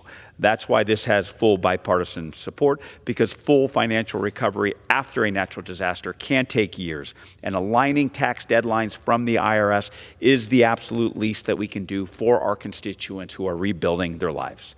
I want to thank, once again, my colleague, Representative Murphy, Chairman Smith, for their work on this bill, and once again encourage my colleagues to support H.R. 1491, the Disaster-Related Extension of Deadlines Act. I yield back. The gentleman yields. The gentleman from Missouri is recognized. Mr. Speaker, this bill passed out of the Ways and Means Committee with a united vote from Republicans and Democrats. It's not hard to see why. Disasters know no party affiliation and affect communities all across the country. In the last few weeks, communities I represent in southeastern and south central Missouri were struck by 19 deadly tornadoes and storms. I had the chance to visit and talk with the people impacted. I saw destroyed homes, tossed cars, and crop damage. I also saw how neighbors, churches, and charities sprang into action to provide a warm meal, temporary shelter, and hope to the families who lost so much. This legislation treats Americans affected by natural disasters fairly and ensures that federal government is going to do its part to be responsive to their needs. I urge all my colleagues to support this legislation, and I yield back the remainder of my time. The gentleman yields. The question is, will the House suspend the rules and pass H.R. 1491 as amended? Those in favor say aye. Aye. Those opposed, no. In the opinion of the chair, 2/3 being in the affirmative. Mr. Speaker. For what purpose does the gentleman seek recognition? I demand the yeas and nays. The yeas and nays are requested. All those in favor of taking this vote by the yeas and nays will rise and remain standing until counted. A sufficient number having risen, the yeas and nays are ordered. Pursuant to Clause 8 of Rule 20, further proceedings on this question will be postponed. For what purpose does the gentleman from Missouri seek recognition? Mr. Speaker, I move to suspend the rules and pass the bill H.R. 1152, the Electronic Filing and Payment Fairness Act, as amended. The clerk will report the title of the bill. Union Calendar Number 32, H.R. 1152, a bill to amend the Internal Revenue Code of 1986 to provide for the application of the mailbox rule to documents and payments electronically submitted to the Internal Revenue Service. Pursuant to the rule, the gentleman from Missouri, Mr. Smith, and the gentleman from Illinois, Mr. Davis, each control 20 minutes. The chair recognizes the gentleman from Missouri. Mr. Speaker, I ask unanimous consent that all members have 5 legislative days to revise and extend their remarks and submit extraneous material on the bill under consideration. Without objection. Mr. Speaker, I yield myself such time as I may consume. The gentleman is recognized. Thank you, Mr. Speaker. The April 15th deadline to file one's taxes is rapidly approaching. Right now, if a taxpayer mails a payment or tax return to the IRS that is postmarked by midnight on the due date, the payment or tax return will be considered timely even if it is received a week later. But under current law, taxpayers who file electronically do not receive the same treatment. If a taxpayer submits the same payment or return electronically on the due date, it may be considered late if the IRS receives it and processes it on the next day. In fiscal year 2023, more than 213 million returns and other forms, 79% of all filings, were filed electronically. Not only are electronic payments faster and easier to process, but they eliminate the risk of theft that we've seen recently with checks, like in Representative Malliotakis' district. For example, if Congress doesn't correct this, taxpayers could potentially be on the hook for late penalties through no fault of their own. H.R. 1152, the Electronic Filing and Payment Fairness Act, is bipartisan legislation that will harmonize IRS deadline rules to ensure that electronic payments or documents submitted by taxpayers will be treated the same as postmarked mail. I want to thank Representatives LaHood, Feenstra, Fitzpatrick, Del Bene, Panetta, and Schneider for their leadership on this bill. This is a simple, common sense fix to tax administration that will save taxpayers time and money, and I urge my colleagues to support it. I reserve the balance of my time. The gentleman reserves. The gentleman from Illinois, Mr. Davis, is recognized. Thank you, Mr. Speaker. I yield myself such time as I may consume. The gentleman is recognized. Thank you, Mr. Speaker.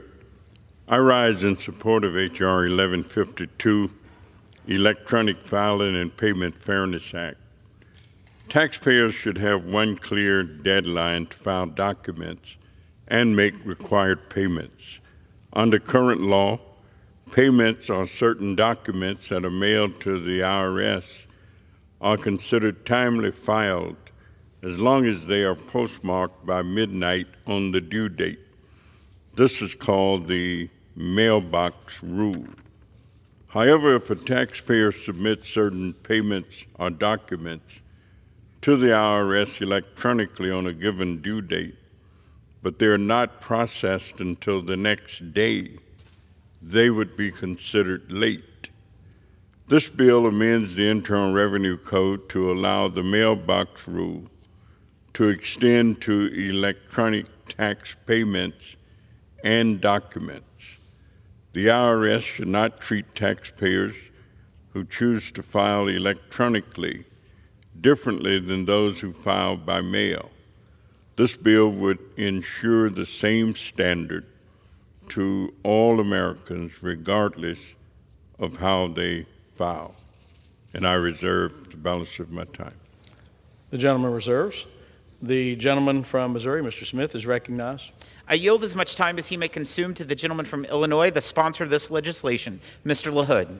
The gentleman from Illinois is recognized. Thank you, Mr. Speaker. I also want to thank you, Mr. Chairman.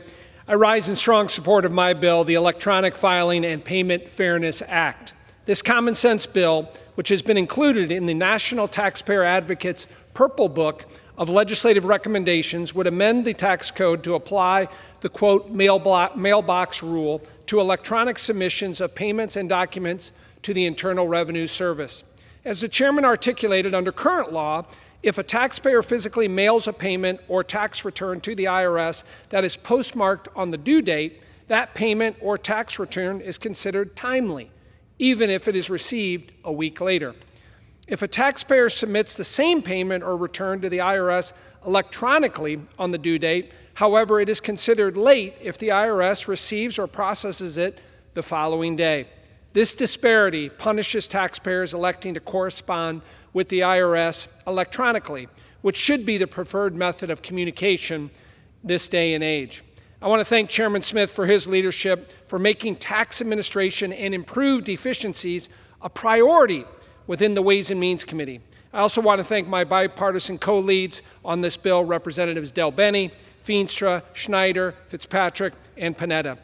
This is a great step in our effort to modernize the IRS and make it more user-friendly, especially for the roughly 90% of taxpayers already filing electronically. I urge my colleagues to support this bill, and I yield back. The gentleman reserves. The gentleman from Illinois is recognized.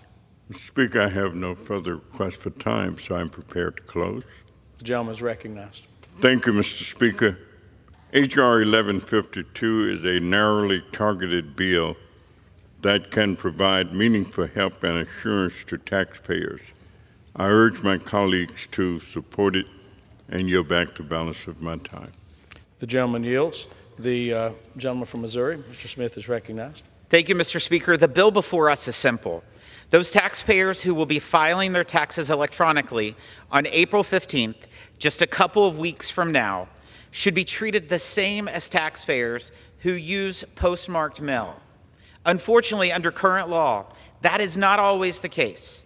If a taxpayer submits a payment or return electronically by midnight on the due date, it could still be considered late if the IRS does not process it until the next day.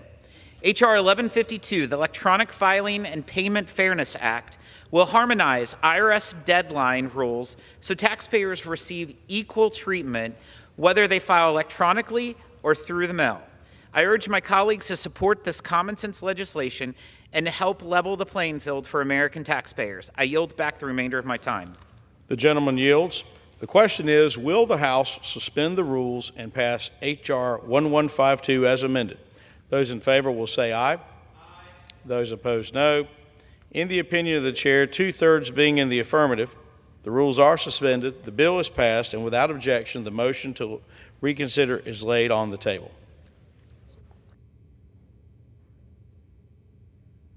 Lays before the House a communication. The clerk will read.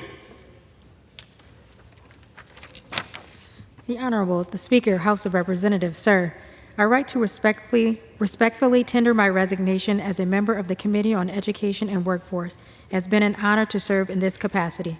Signed sincerely, Aaron Houchin, Member of Congress. Without objection, the resignation is accepted. Pursuant to Clause 12A of Rule 1, the Chair declares the House in recess until approximately 6:30 p.m. today.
Will be in order.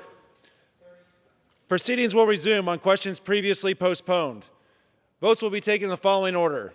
Motions to suspend the rules and pass H.R. 517 and H.R. 997.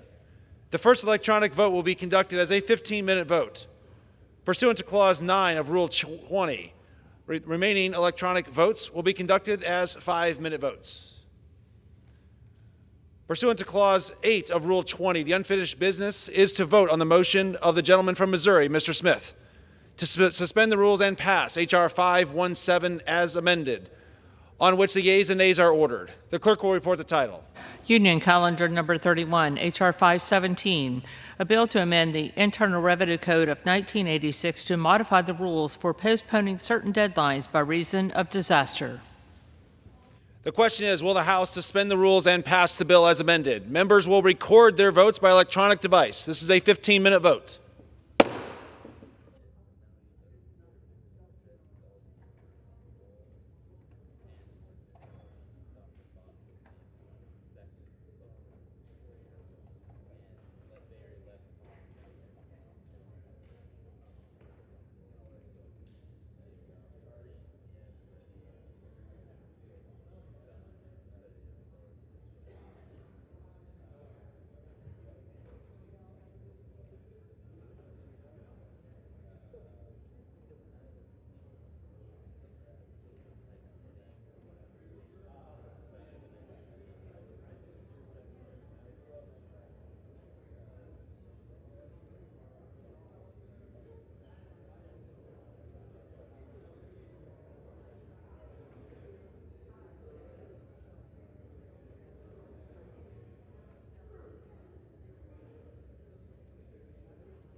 voted? Does any member wish to change their votes?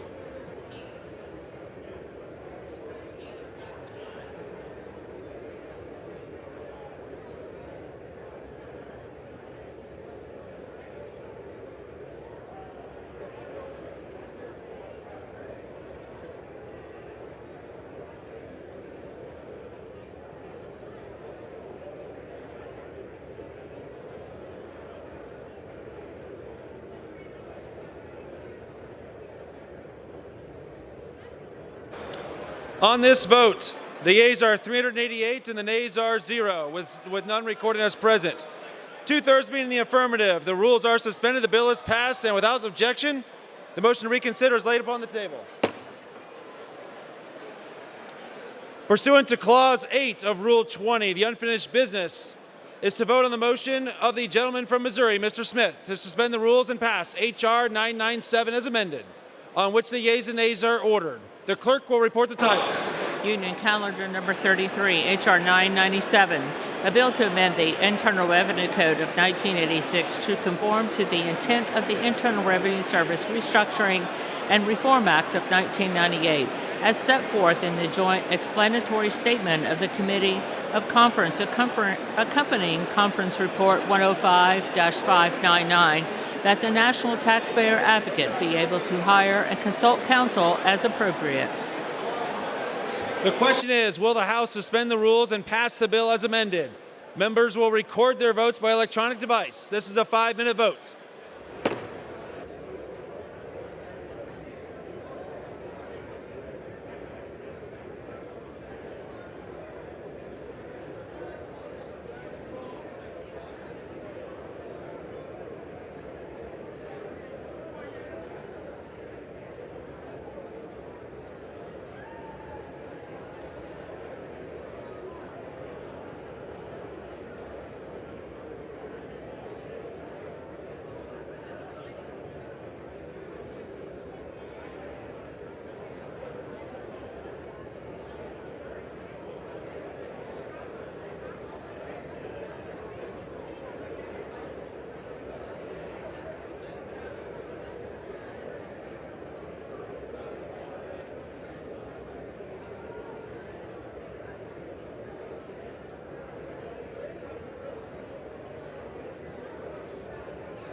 On this vote, the yeas are 385 and the nays are 0, with none being recorded as present.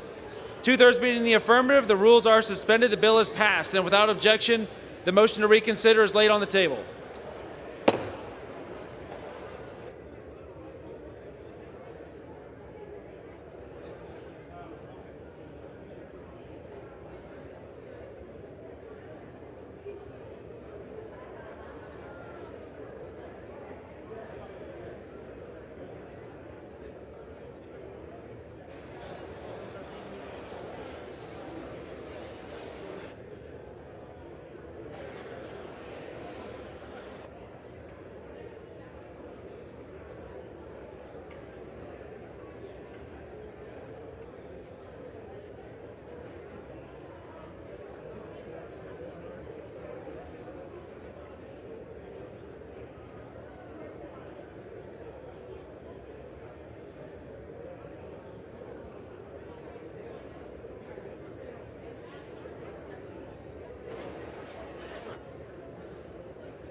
States are here.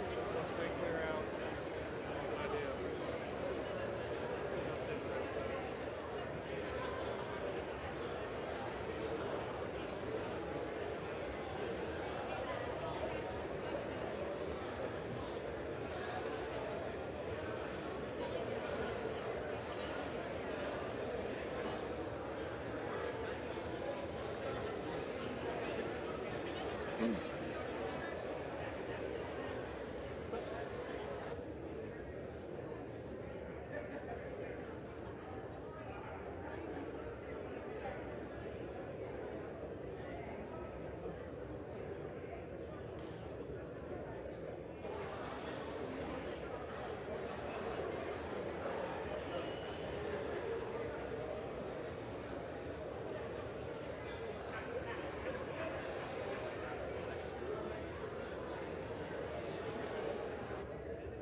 The House will be in order. For what purpose does the gentleman from Pennsylvania seek recognition? The chair will now entertain requests for 1-minute speeches.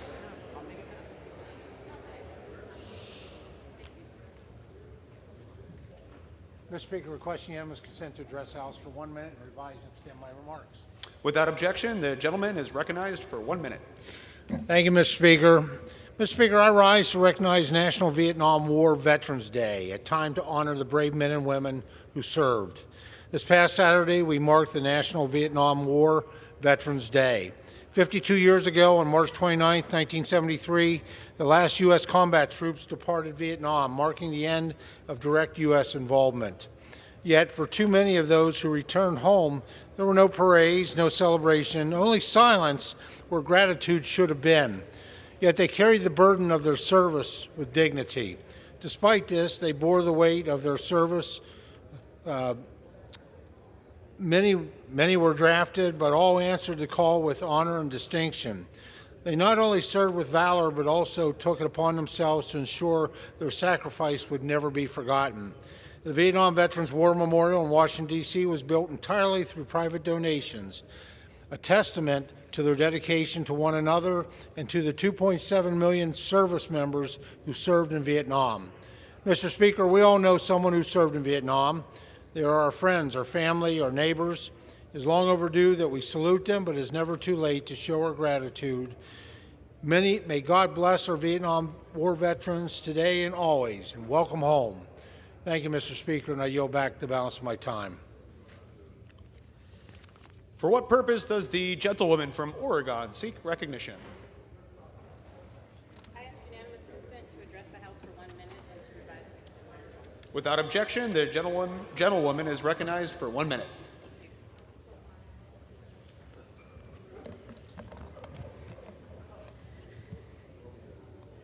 Mr. Speaker, Mr. Speaker, Mr. Speaker. Every day I hear from my constituents that they're struggling to afford groceries, rent, health care, and other necessities. And that's why lowering costs has always been priority one for me. But it doesn't seem to be a priority for this administration and some of my colleagues. And you know who you are. Despite President Trump pledging to end inflation on day one, costs have continued to increase, and his tariffs policy is making things worse. It's crashing the stock market in the process. His policy is essentially adding a massive tax to everyday families. I find it unconscionable and frankly unacceptable that anyone would make things more expensive right now. And I won't stand by and I won't let it happen. That's why I'm fighting back. I'm fighting back with the Protective Families from Inflation Act. It is my very first bill. It makes progress on my top priority, lowering costs for my constituents. I'm calling right now for the House to show they are serious about lowering costs and taking up and passing this legislation. I yield back. The chair reminds members to observe proper decorum while in the House. Mr. Speaker, what decorum did I break? And I apologize.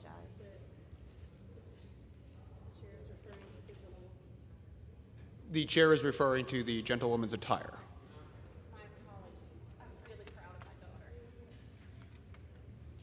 For what purpose does the gentleman from Georgia seek recognition? Ask unanimous consent to address the House for 1 minute and to revise and extend my remarks. Without objection, the gentleman is recognized for 1 minute. Mr. Speaker, I rise today to honor the life of Harry D'Antonio, who sadly passed away this March.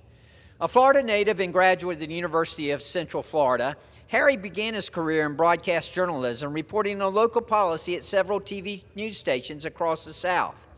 Harry was always fascinated by politics and shared his enthusiasm with everyone around him, even strangers.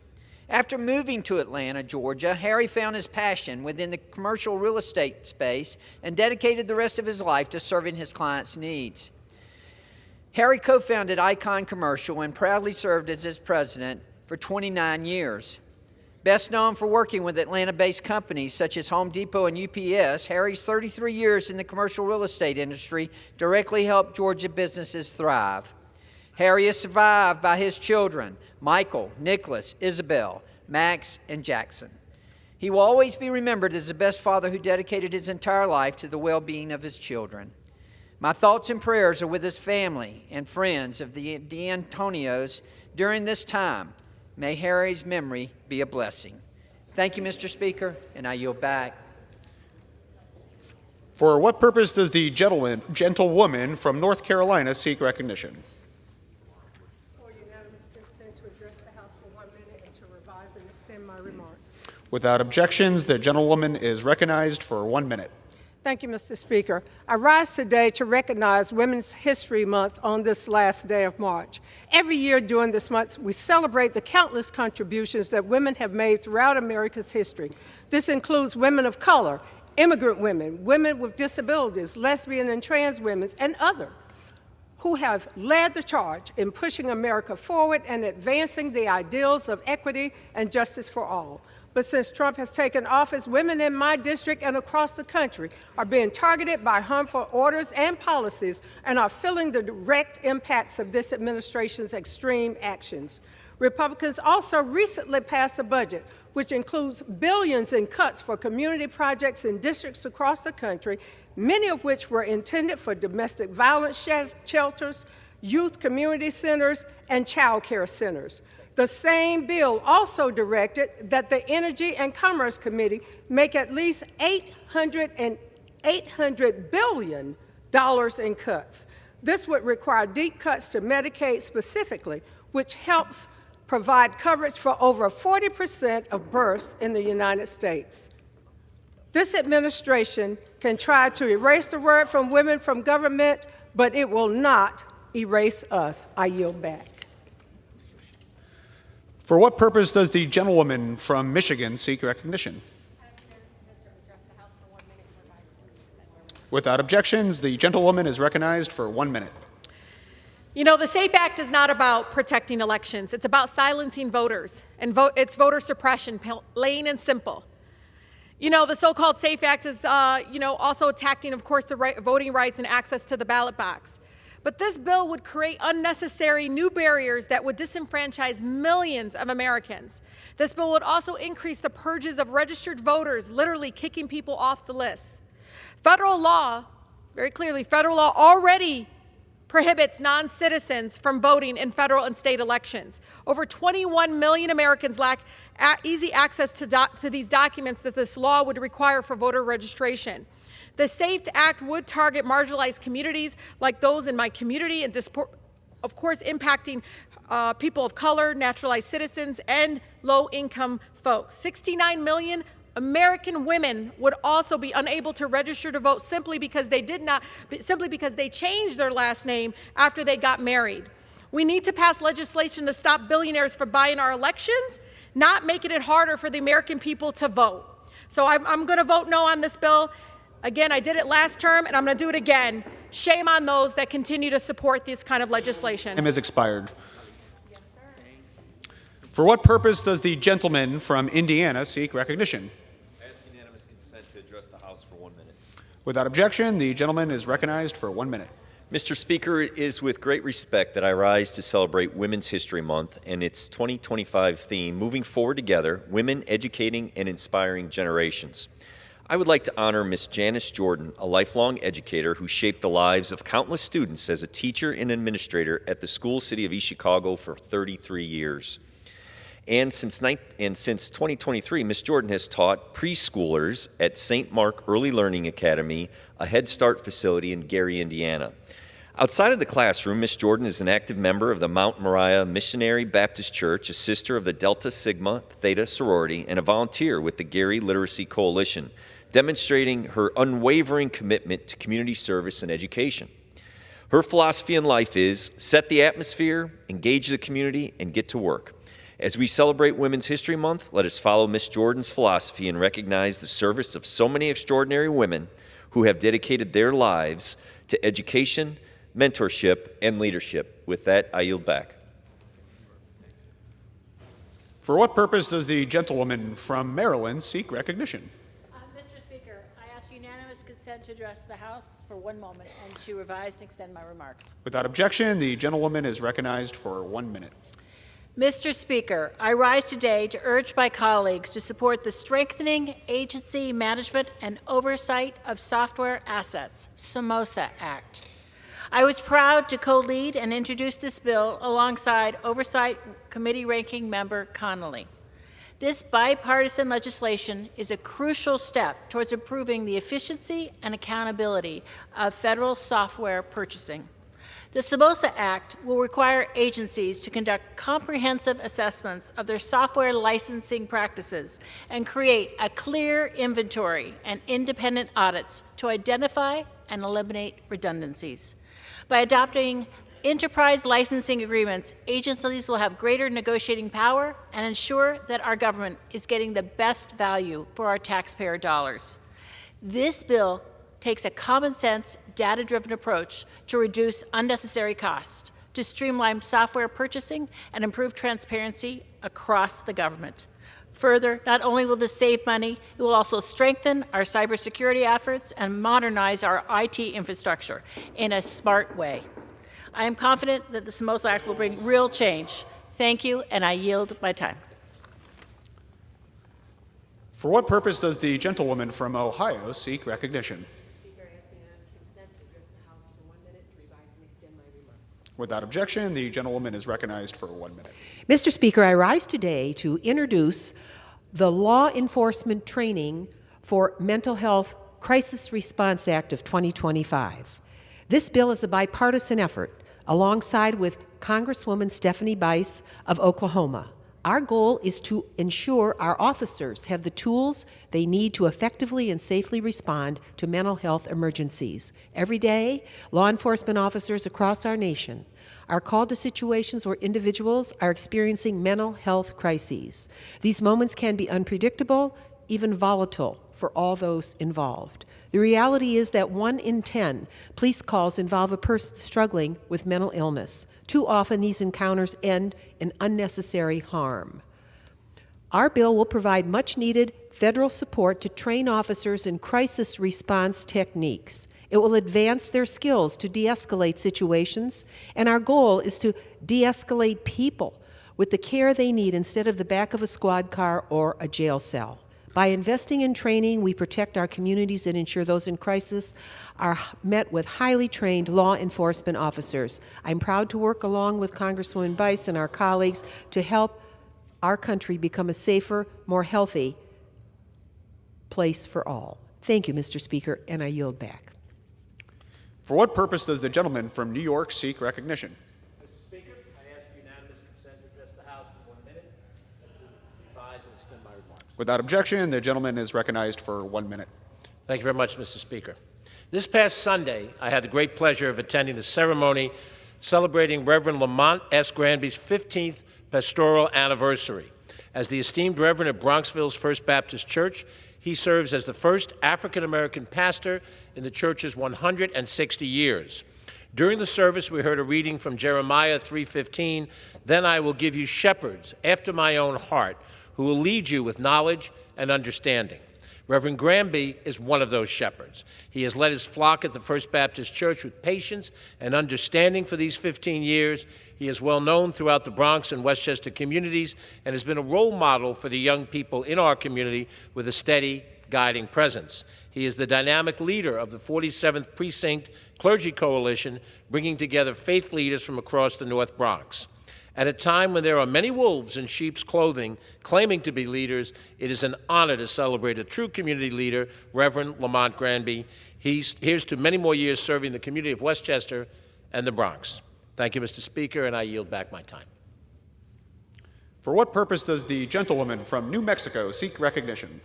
Thank you, Mr. Speaker. I ask for 1 minute to address the House and to revise and extend my remarks. Without objection, the gentlewoman is recognized for 1 minute. Mr. Speaker, I rise tonight to address the members of this chamber and the American people, especially in the wake of remarks by the President and actions by the GOP here in the House this week, which undermine the Constitution and the fundamental rule of law. It is with that in mind that I say tonight that there is no situation in which Donald Trump will serve a third term in these United States of America. It is unlawful, unconscionable, and yes, unconstitutional. And to my colleagues across the aisle who are supporting legislation this week that would weaken and undermine the judicial system and the voting rights of Americans, I say to you that history is watching and will remember this moment.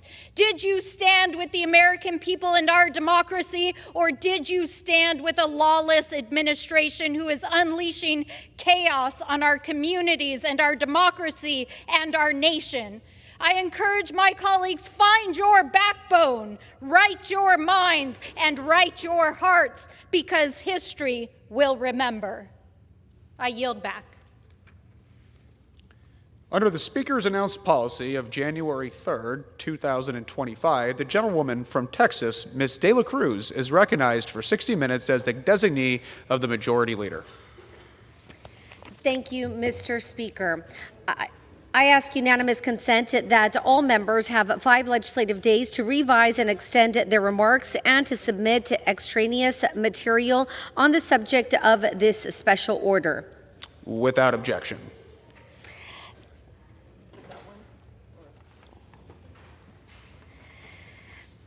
Thank you, Mr. Speaker. I rise today alongside my friends and colleagues in celebration of Women's History Month. This month, I have reflected on the contributions of the American female leaders who have made our nation what it is today, a land of opportunity for all. I am proud to be the first Hispanic Republican woman to represent the great state of Texas for a full term. It is because of strong women who have paved the way and never took no for an answer that I can serve in this institution and fight for my community of South Texas. In February, lawmakers from both sides of the aisle came together to support an initiative that will create a legacy for American women, the bipartisan Smithsonian American Women's History Act. This important legislation, which I helped introduce alongside bipartisan Women's Caucus Republican Vice Co-Chair Nicole Miliatakis, will designate land on the National Mall for the Smithsonian American Women's History Museum. By creating a museum in our nation's capital, we are honoring and preserving the incredible contributions of American women whose stories of strength, resilience, and innovation have shaped the fabric of our nation's history.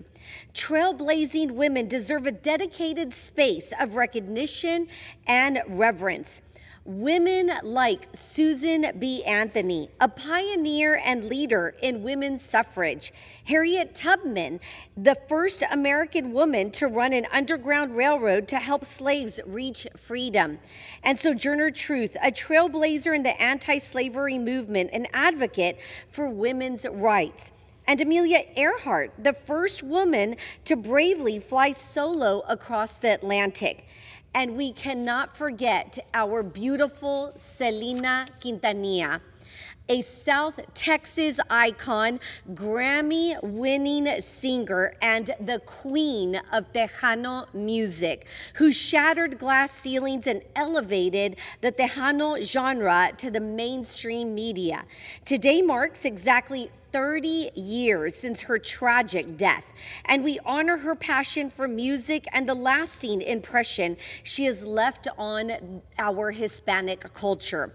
Each of their stories have opened the door to opportunities that once seemed unattainable and have inspired millions. We cannot let their stories be forgotten. By passing this critical legislation, we are giving the museum its rightful place on the National Mall and allowing generations of Americans and visitors from across the world to immerse themselves in the often untold stories of the women who paved the way for many, like me, to achieve the American dream. I encourage all of my colleagues from both sides of the aisle to support this important bill. Thank you, and I yield to the gentlewoman from Ohio, Representative Emilia Sykes. Thank you, Mr. Speaker. Today I rise during the first bipartisan Women's Caucus Special Order Hour of the year to stand in solidarity with my colleagues in this historic caucus as we continue the work to break ground on a Women's History Museum on Washington's National Mall. I'd like to thank my colleague and co-chair, Representative Monica De La Cruz, for organizing the Special Order Hour, and I'd also like to thank the vice chairs of the Bipartisan Women's Caucus, Janelle Bynum and Representative Nicole Miliatakis, and specifically Representative Miliatakis, for your leadership in transforming the National Women's History Museum from a dream into a real possibility. Women across the country have shaped and molded this society, with their contributions being an integral part of the fabric of who we are, and their efforts, our efforts and work, should be recognized. The fact that we are here today to celebrate the possibility of a Women's History Museum is incredible. First, because why has it taken it so long? And second, because it's time to recognize the contributions of women in this country. Of course, the women from Ohio, who are the heart of it all, will certainly be very much previewed and modeled in this museum. Women like Dorothy Dandridge, Nikki Giovanni, Annie Oakley, Florence Allen, Gloria Steinem, Toni Morrison, and of course, Ohio's 13th, Judy Resnick. The process of including people from a range of backgrounds, including women, is why this history museum dedicated to women that celebrates our achievements and condemns marginalization is not only special, but very much needed. At the founding of this country, women didn't have the same rights as men, but women worked and labored for our place in this society. We couldn't vote, we couldn't buy land, and we couldn't even open bank accounts until about 50 years ago. And societal norms dictated that women were to be devalued and minimized, and it made it easy to overlook and dismiss us. Because of this, but in spite of this, women have played many important roles in our country, even though we were overlooked, undermined, and in some cases, rewritten if we were even written at all. And when we as women expect to be overlooked and dismissed, it makes it easier for us just to not try at all, not to strive and dream for more, to stay in a lane that society has set for us. But we have so many representations of women who have decided no. Like our vice president says, we just eat no for breakfast. So representation matters, and the fact that young girls and boys will soon be able to see the contributions of women and value those contributions will let them know that they should dream to be. And on this final day of Women's History Month, I would be remiss if I did not address the elephant in the room. And no, it is not my Republican colleagues. It is the attack on diversity, equity, and inclusion. Including a National History Museum on the Mall of Washington would ensure that we are including everyone, women, those with disabilities, women of color, into our national fabric. And we are not forgetting their contributions as important to this country because they should not be forgotten because we are a part of this country and our history. The Women's History Museum will archive the vast achievements of women and establish the Americans' commitment to a diverse, equitable, and inclusive telling of our nation's history so that young girls and boys from across the country and around the world can continue to strive for greatness, knowing that their dreams are always possible in the United States of America. Thank you, Mr. Speaker. I yield back. Thank you, and I yield time to the gentlewoman from New York, Representative Nicole Meliatakis. Thank you, Mr. Speaker. Thank you to my good colleague, Monica Dela Cruz, for joining me in this effort, and my colleagues on the other side of the aisle who have co-sponsored our legislation, H.R. 1329. Today, we conclude Women's History Month. It's been a month-long celebration of the remarkable achievements and contributions of American women throughout our nation's history. Whether it's the suffragists who fought for the right to vote, the riveters who stepped in while men fought during World War II, the 10,000 women known as Code Girls who broke German and Japanese codes for the U.S. Army and Navy during World War II, the hidden figures of NASA who helped launch John Glenn into space, or the Black Angels from my district, from Staten Island, New York, who treated sick tuberculosis patients when no one else wanted to, and they helped find the cure for this disease. American women have been instrumental in shaping our nation's progress and success. 50 years ago, we think about how much has happened in those 5 decades. 50 years ago, women were still battling for so many rights, not just equal pay, but they could not get a credit card without a male cosigner, protections against pregnancy discrimination and sexual harassment. They could not serve on juries, and they did not have the ability to join military academies. Women have made so much progress, those before us. We celebrate them, we thank them, and now we pave the way forward. Last week, 37 female Republican members of the U.S. House of Representatives and the Senate joined President Donald Trump at the White House to launch the GOP Women's Caucus.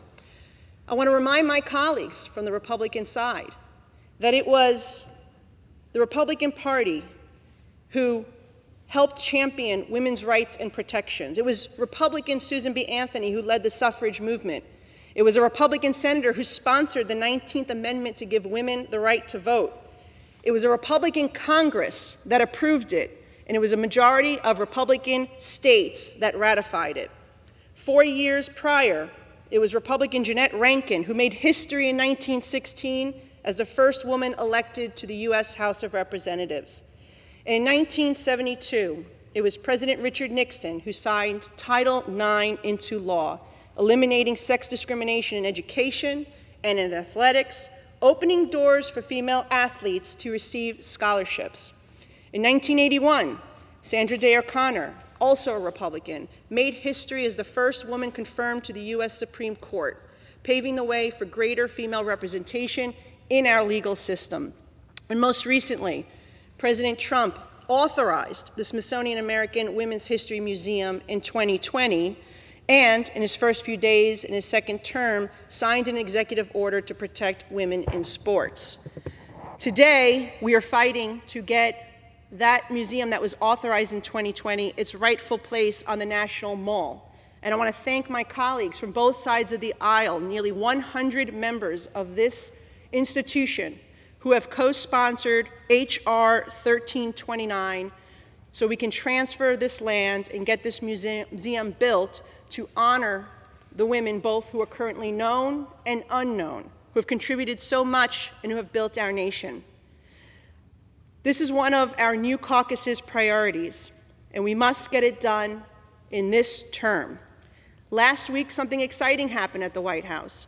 President Trump, through his 100% support behind building the Smithsonian Women's History Museum on the National Mall. And so now we must seize this opportunity, working together across this political spectrum, and get the job done. I look forward to working with all of you. I want to thank all the women and the men who have been so supportive of this project, and I look forward to seeing all of you at the groundbreaking. Thank you, and I yield to the gentlewoman, Representative Judy Chu from California. As this year's Women's History Month comes to a close, there is no better way to honor the prolific and powerful contributions of women in this country than to finally authorize the creation of the Smithsonian American Women's History Month on the National Mall. As one of the original co-sponsors of this bipartisan bill, I feel strongly that this museum must become a reality. The National Mall here in Washington, D.C. tells the profound story of our country. But that story is woefully incomplete without a dedicated space to commemorate how women have shaped our nation every single day since before the founding. From Abigail Adams' request to remember the ladies, to the suffrage rights movement, to Nancy Pelosi's historic speakership, women have been trailblazers and history makers. That's why I'm proud to be working with colleagues on both sides of the aisle to pass our bill, the Smithsonian American Women's History Museum Act, to make sure that Women's History Museum gets its rightful spot on the National Mall. And we're also working to make certain that the National Museum of the American Latino, which also enjoys bipartisan support, gets its spot too. So much progress has already been made to find the right location, raise funds, and garner broad bipartisan support for this museum. The momentum is here, and the time is now to finally make the story of our nation more complete by ensuring that the Smithsonian American Women's History Museum secures its place in our nation's capital. Thank you, and I yield to the gentlewoman, Kat Kamick from Florida. Thank you to my friend and colleague, Representative De La Cruz. It is such an honor to be here today as we recognize the incredible contributions of women throughout American history. Many of us grew up reading about the courageous women who shaped our nation, women like Abigail Adams, Harriet Tubman, and Clara Barton. Their stories weren't just words in a textbook. They were testaments to the power of perseverance, patriotism, and principle. But history is just simply not about the past. It's about what we pass on to the next generation. And that is why the Smithsonian American Women's History Museum is such an important project. It ensures that these stories are not only preserved and honored, but shared with all Americans. Our daughters and granddaughters should be able to walk into this museum and see firsthand how women have helped shape this nation, not as passive observers, but as leaders, innovators, and change makers. This museum tells the stories of the women who built businesses, defended our freedoms, and served their communities, all through the lens of hard work, personal responsibility, and faith in the American dream. This commitment to empowering women isn't just about history. It's about the past, it's about the present, and the future. And that is why I'm so proud to be here this evening to celebrate the recent launch of the Republican Women's Caucus, a group that I'm so proud to chair, which is dedicated to amplifying the voices of strong, principled women serving today in Congress. Conservative women are making history every day, championing policies that promote freedom, opportunity, and the values that have made this nation great. Women's History Month is a time to reflect on our progress and reaffirm our commitment to ensuring that every American, regardless of their background, has the chance to achieve their full potential. That is the legacy that we honor, and it is the one future that we are building together. So thank you, and may we always celebrate the remarkable women who have made our country stronger, and I'm so grateful for the leadership of my fellow colleagues. With that, Mr. Speaker, I yield. Thank you, and I yield to the gentlewoman from North Carolina, Representative Alma Adams. Thank you very much for yielding, Mr. Speaker. On the final day of Women's History Month, I rise tonight to highlight the value of women's history, of the Women's History Museum. Karen Stasser founded the museum in 1995 with the aim of addressing the significant amount of women's history that was missing from our country's capital and museums, including the Smithsonian Institute. And during the museum's startup years, the museum's first project was to oversee the restoration of the iconic women's suffrage statue, which resides in our Capitol rotunda to this day. As an artist of 40 years, I am very concerned about museums, and as someone who has actually started a small museum gallery in my home state.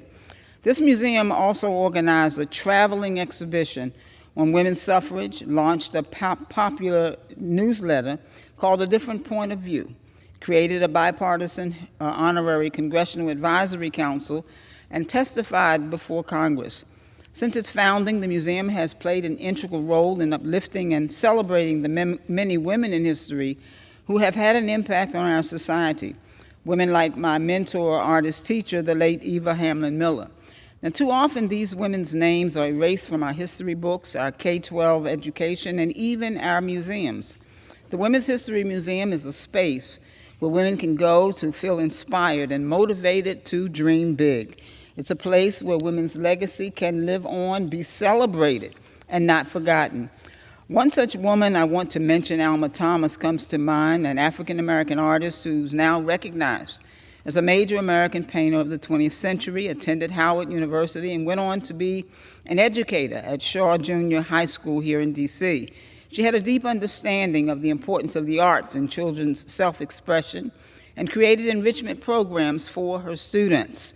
Her most influential work included her abstract paintings, which she developed later in her life. She was the first African-American woman to be featured in a solo exhibit at the Whitney Museum of American Art, and also the first to have her art displayed in the White House's permanent collection. We need more representation of African-American artists like Alma Thomas and Eva Hamlin Miller in the Women's History Museum. To exclude their work is to miss significant parts of our country's history and contradict the very founding principle of the museum. And so I just want to close again by honoring all the women of our past who've played an influential hand in shaping the present, and wholeheartedly I support the work of the Women's History Museum. As always, I look forward to working with my colleagues to continue to uplift the work and the contributions of women, not just for Women's History Month, but every month of every day of every year. Thank you. I yield back. Thank you. And I yield to the gentlewoman from Utah, Representative Celeste Malloy. Thank you. Good evening. It's an honor to stand here and celebrate the contributions of women this Women's History Month. Both the women who are here today and those whose spirits live on and the impact they've created through past generations. Our contributions as women are not a side note in the story of our world. They're central to it. We help shape the world, and we're here to make sure that the women who came before us get credit for what they've done, because their influence is undeniable. When we think of remarkable women, let us be reminded of women like Martha Hughes Cannon, a physician, suffragist, and a pioneer, who went on to become the first female state senator in the United States. We're a nation of pioneers. Martha beautifully embodies that pioneering spirit. She immigrated to the United States, crossed the Great Plains, and helped settle Utah when it was a frontier state. She also challenged societal expectations, standing alone in the fields of science and politics to advocate for her convictions. Her unwavering commitment to change helped establish women's right to vote and hold office in Utah, putting the state decades ahead of the national curve, and then helped reestablish their right to vote when the nation caught up. Her statue now fittingly stands in Emancipation Hall and represents Utah. Let us also be reminded of women like Sally Ride, who in 1983 became the first woman in space, defying conventional expectations set for women while creating opportunities for women to enter STEM fields. Let us also be reminded of women like Clara Barton, who founded the American Red Cross in 1881, modeling service and diplomacy in the presence of conflict. Her contributions were not without risk. Let us be reminded of all the women who have yet to have their stories told, their achievements celebrated, and their voices heard. Your influence, whether truly recognized or not, will be felt, not only by your neighbors, but by future generations. Your contributions are important to the legacy of this nation. The importance of showcasing women's achievements, sharing our stories, and teaching our history cannot be overstated. The Women's History Museum offers young girls the opportunity to see themselves in history as active agents of change. When we teach the history of women, we're teaching the history of humanity, and those stories are not simply for women, but for everyone who shares the pioneering spirit that drives Americans to keep challenging limitations and working for freedom and opportunity. When we recognize women, let us remember the challenges they've faced, the struggles we've endured, and the significance of our choice to persevere. Progress is rarely easily won. Success is rarely freely given. But as history has illustrated time and time again, women have found ways to push forward, to pioneer better ways. As we honor the women who've come before us by remembering, I hope we'll be grateful and humbled to have inherited the progress of past generations. As Americans and visitors to our country visit the nation's capital and explore the museums, it seems fitting that they would have the opportunity to learn about the pioneering spirit of America through the stories of pioneering American women. And with that, I yield back. Thank you. And thank you, Mr. Speaker. I yield back the balance of my time. The gentlelady yields back. Under the Speaker's announced policy of January 3rd, 2025, the gentlewoman from Virginia, Ms. McClellan, is recognized for 60 minutes as the designee of the Minority Leader. Mr. Speaker, I ask unanimous consent that all members have 5 legislative days to revise and extend their remarks and include any extraneous material on the subject of this special order. Without objection. Mr. Speaker, it is with great honor that I rise today to co-anchor this CBC Special Order Hour along with my distinguished colleague, the legend, James Clyburn. For the next 60 members of the CBC have an opportunity to speak directly to the American people on voting rights, specifically fighting voter suppression, an issue of great importance to the Congressional Black Caucus, Congress, and the constituents we represent, and all Americans.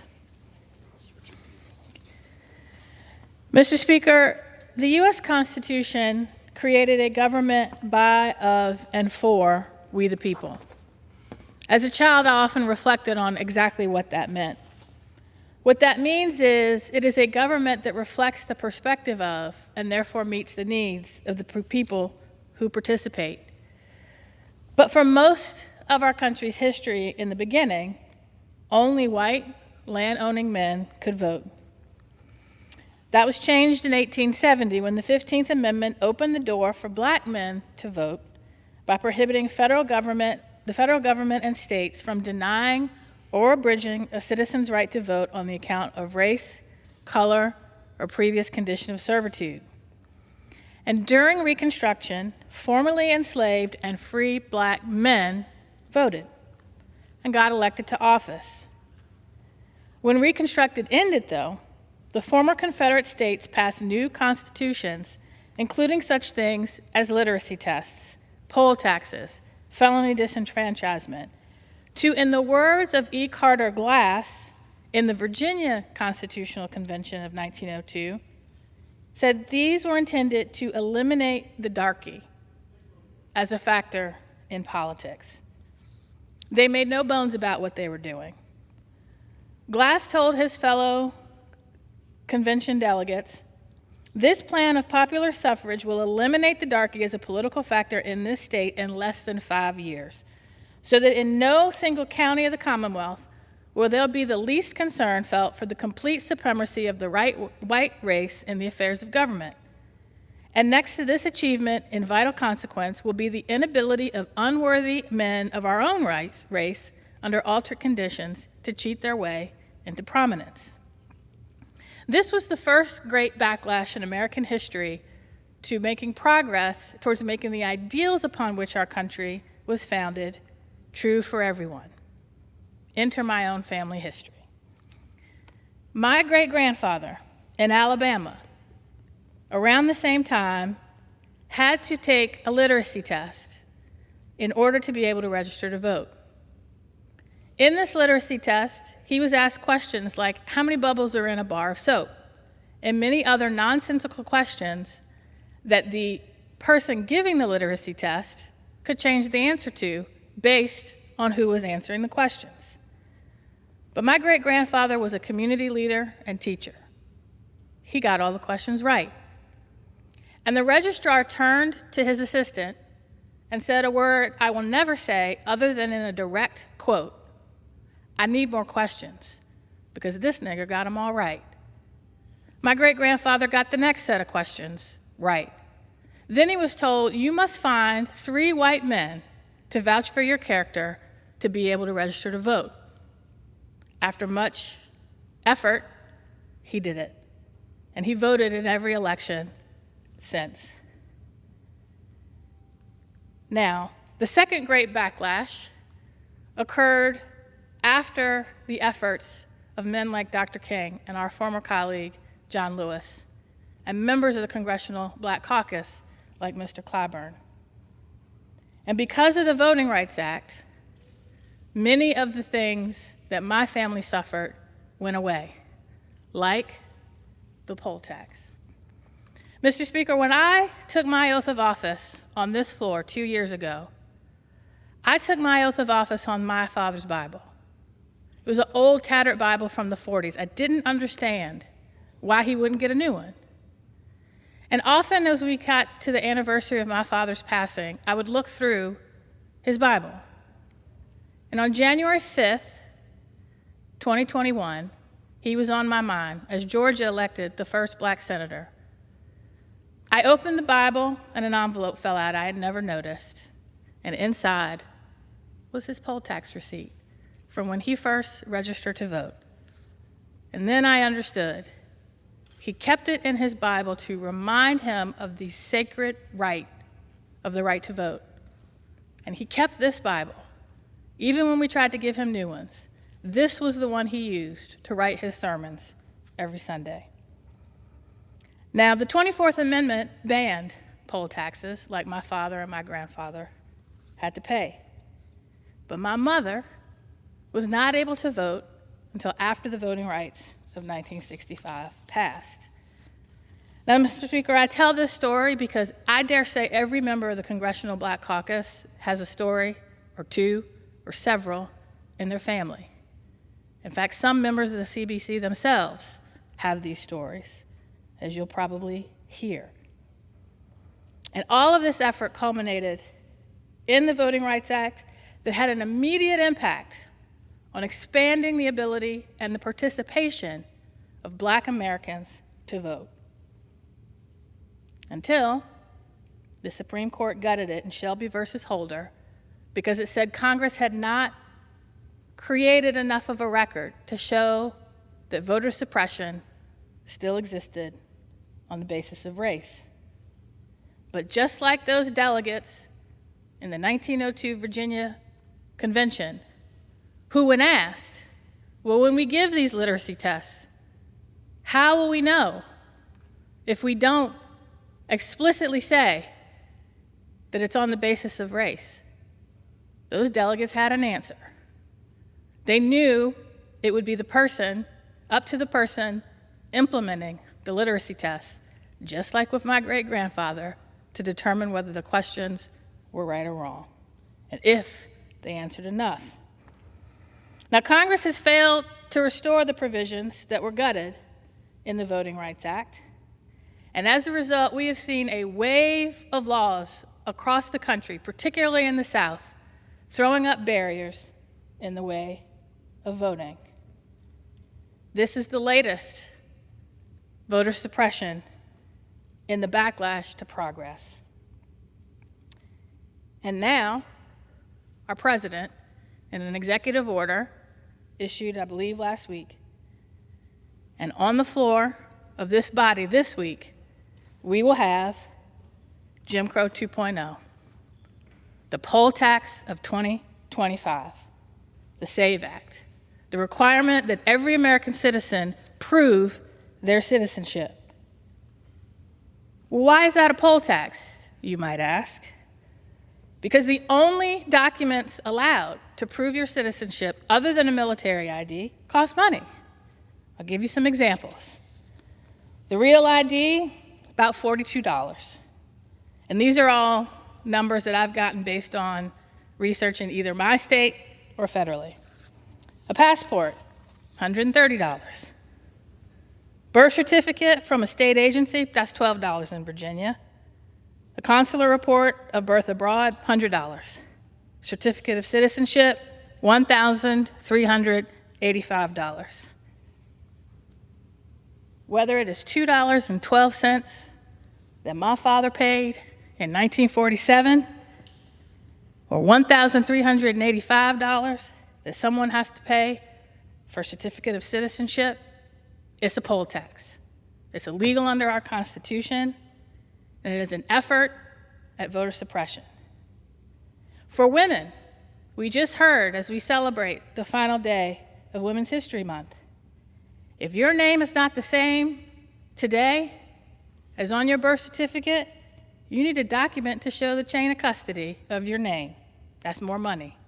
That's more obstacles. That's more hoops to jump through. That's more voter suppression. And the Congressional Black Caucus will not stand silently by and watch it happen. Now, Mr. Speaker, I yield as much time as he needs to the gentleman from South Carolina, James Clyburn. I thank the gentlelady for yielding me the time and thank her so much for leading this special order now. Mr. Speaker, I join with my colleague from Virginia to express my disagreement with the misplaced priorities of the Republican majority. The American people have made clear that they want their elected leaders to be focused on improving the economy and lowering costs. In this area, by any measure, the Trump administration and the Republican majorities here in Congress are off to a very poor start. Projected economic growth is down, along with Americans' 401ks. Inflation and expectations for inflation in the coming months are up. Last week, discussing the release of higher than expected inflation data, one economic analyst observed, and I quote, preliminary signs of stagflation pressures, end of quote. Now, I'm old enough to remember the stagflation of the 1970s. Low growth combined with high inflation.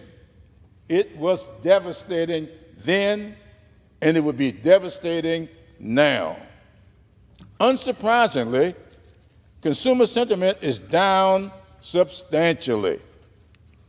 Much of this economic weakness is a result of the Trump administration's reckless, indiscriminate, non-strategic tariffs, which are expected to raise costs for Americans trying to make ends meet. To take one example, the Washington Post reported that the recently announced tariffs on automobiles are likely to raise prices most significantly for the most affordable cars. The president, however, when asked over the weekend about automobile prices increases, replied, and I quote, "I couldn't care less." The Secretary of the Treasury from my home state of South Carolina, who's done quite well financially as a hedge fund manager, doesn't think the American people will care either. To quote him, "Access to cheap goods is not the essence of the American dream." End of quote.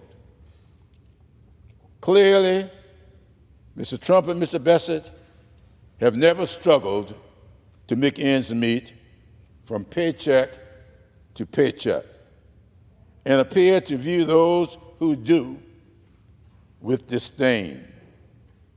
With our nation's economy in such a precarious state and 2 weeks of session left before a 2-week recess, is the Republican majority taking urgent action to bolster Americans' finances, boost growth, and restore confidence? Regrettably, they are not.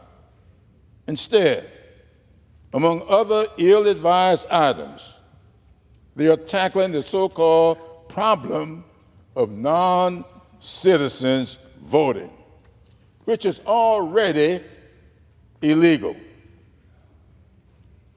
I say so-called problem because a bipartisan policy center analysis of the Heritage Foundation database, and I repeat, a Heritage Foundation database, found just 77 instances of non-citizen voting between 1999 and 2023.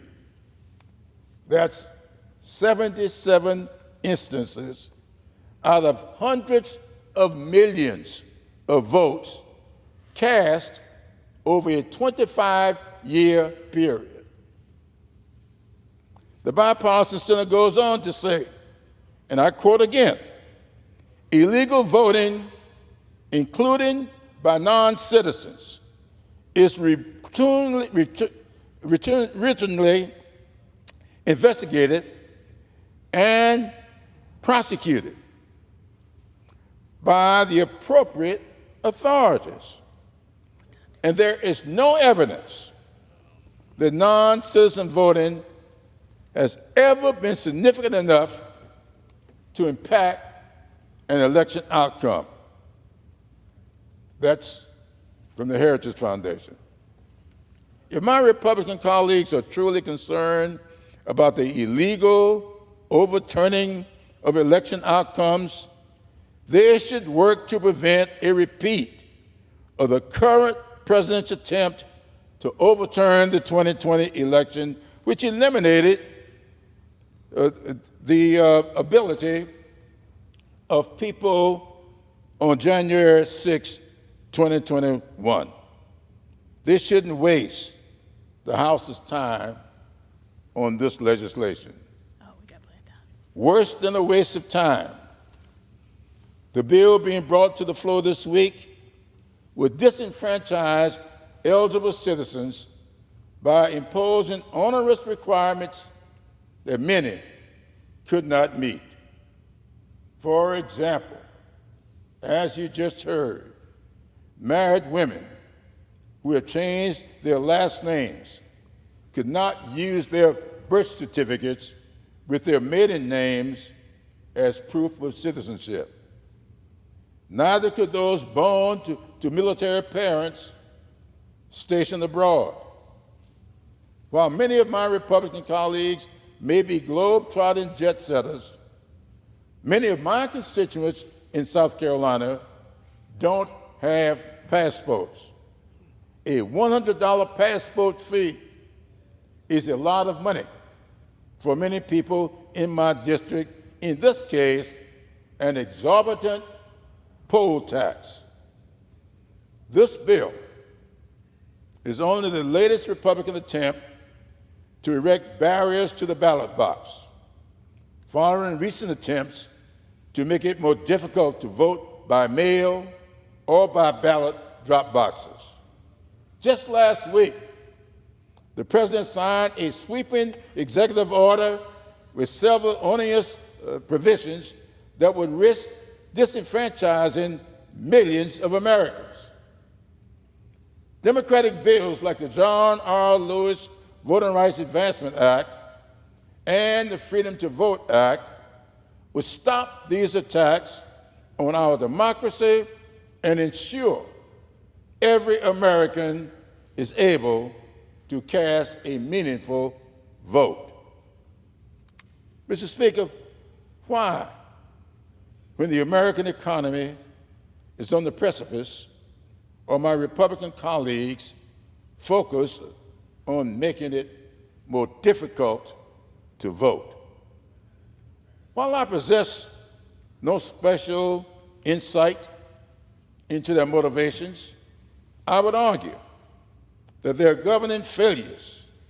So they are trying to curb the electoral power of the struggling Americans who their destructive economic agenda is harming the most.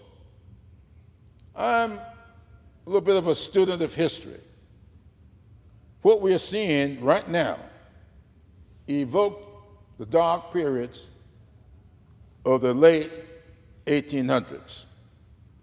During the Gilded Age, low-income black and white Americans across the South came together in pursuit of economic justice.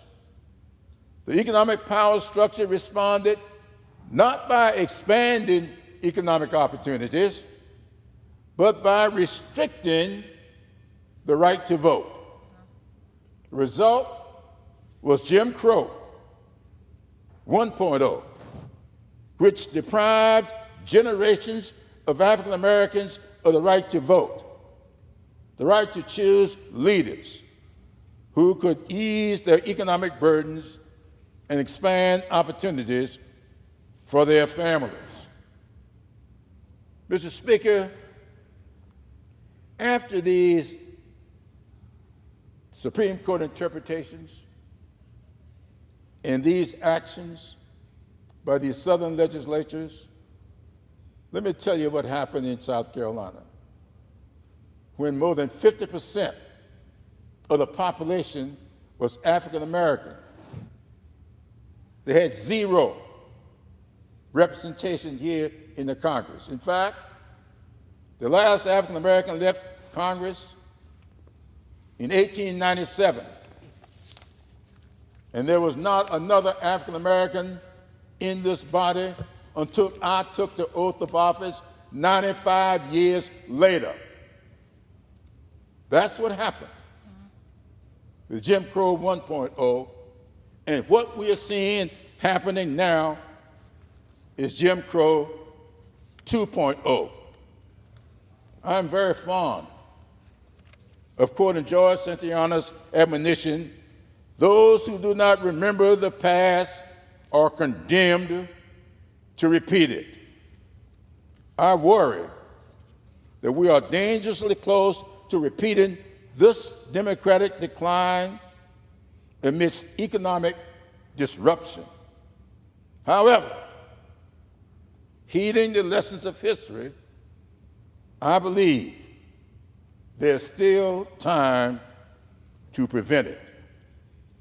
As we fight against Republican attempts to diminish our democracy, like the bill on this floor this week, we must deploy this democracy to demand that they address the issues people actually care about.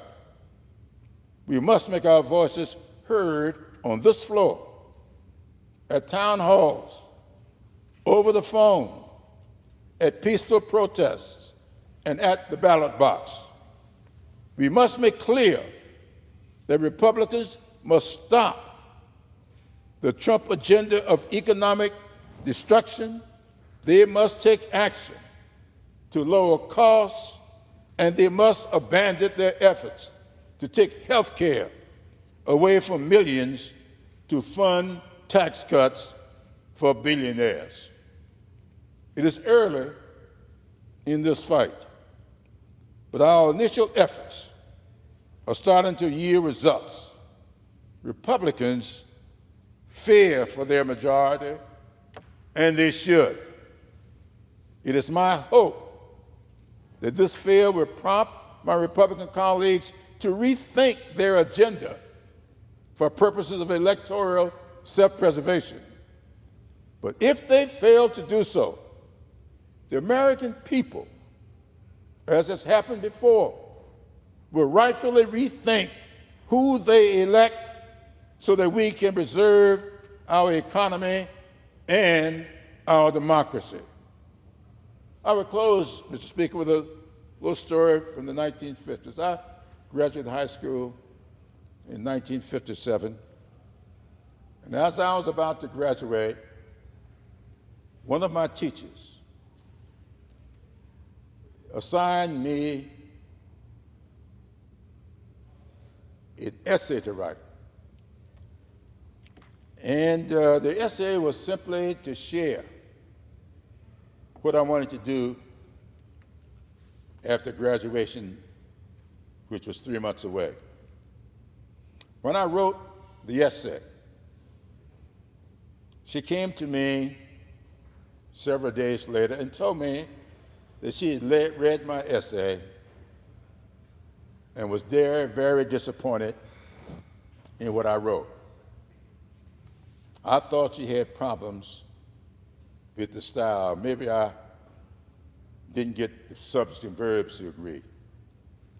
But when I went into her office, she said to me, she was disappointed because I said in my essay that upon graduating high school, I would be leaving my native South Carolina. And I wrote why. Because I was a college student when my parents got the right to cast an effective vote, both of them. College graduates, why? Because the Democratic primary in South Carolina was a private club, white-only private club. These were the kinds of laws that came out of the slaughterhouse cases and those other Plessy versus Ferguson. The same kind of laws that's being signaled now in the Supreme Court in the Shelby v. Holder decision. Going back, just read it, and you will see that what Justice Roberts wrote in that decision could have been lifted from those decisions of the 1870s. Jim Crow 2.0 is upon us. And Mr. Speaker, that bill that's coming to this floor, if that bill is passed by this body, we will be taking another step toward disenfranchising people going forward. It is a sin and it's a shame that this body in this year will initiate the opportunities to turn the clock back, to revisit those years that we thought were going by, as we face this grave threat to our economy and our democracy, I would hope that we will get a spine, we will exert the authority of this body, and then we will say to anybody in low places or high places that we will not turn the clock back. And with that, I yield back. I thank the Honorable Mr. Clyburn for his remarks. It is now my privilege to yield to the Honorable Terry Sewell from Alabama. Mr. Speaker, I rise to join my CBC colleagues in getting into some good trouble as we voice our very strong opposition to the Republicans' voter suppression bill, the so-called SAVE Act. As a daughter of Selma and the representative of Alabama's Civil Rights District, the fight for voting rights is very personal to me. It was in Selma 60 years ago where John Lewis and hundreds of foot soldiers were bludgeoned on the Edmund Pettus Bridge for the right, the equal right of every American to vote. The legislation before us makes a mockery of that legacy. Since his defeat in the 2020 election, President Donald Trump and his Republican allies have pushed the big lie of a stolen election. They have tried to convince the American people of the lie that non-citizens are a threat to our elections. And now they're using that lie as an excuse to pass a new law, like the SAVE Act, that would make it harder for millions of Americans to cast their ballots. Mr. Speaker, the facts are clear. It is already illegal for non-citizens to vote in federal elections, in any elections. In fact, under current law, non-citizens would face up to 5 years in prison for attempting to vote in federal elections and even risk being deported. In reality, this legislation would purge thousands of eligible voters from the rolls. It would create significant barriers for the 69 million women who currently got married and changed their last names so their birth certificates do not match their marriage certificates. And thus, it would be harder for these women, almost 70 million women, to vote. And the 140 million Americans that do not have a passport and those with military IDs and tribal IDs, none of which would be able to prove their birth citizenship. These are not included in the bill as proper forms of ID that will allow someone to show their citizenship. Americans should see this bill for what it is, a cynical attempt to flame the fire of false voter fraud by the same extremists who brought us the January 6th insurrection. Their objective of suppressing the vote was made even more clear last week, Mr. Speaker, when President Trump signed an executive order to erode voting rights and gave Elon Musk, an unelected, unconfirmed person, the right to access Americans' personal voter information. Now, we as elected officials in this House should be fighting to protect and expand access to the ballot box, not restrict it. As old battles have become new again, we in the Congressional Black Caucus have remained committed to ensuring and defending the sacred right to vote. This right to vote was won with blood, sweat, tears, and even deaths. We in the Congressional Black Caucus see voting rights as our North Star.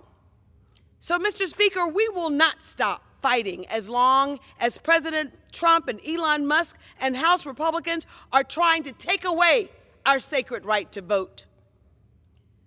I urge all my colleagues to not only vote no on the SAVE Act, but to do so with vigor and with purpose. It was John Lewis who said that ours is not the struggle of one day, 1 week, 1 year. Ours is a struggle of a lifetime.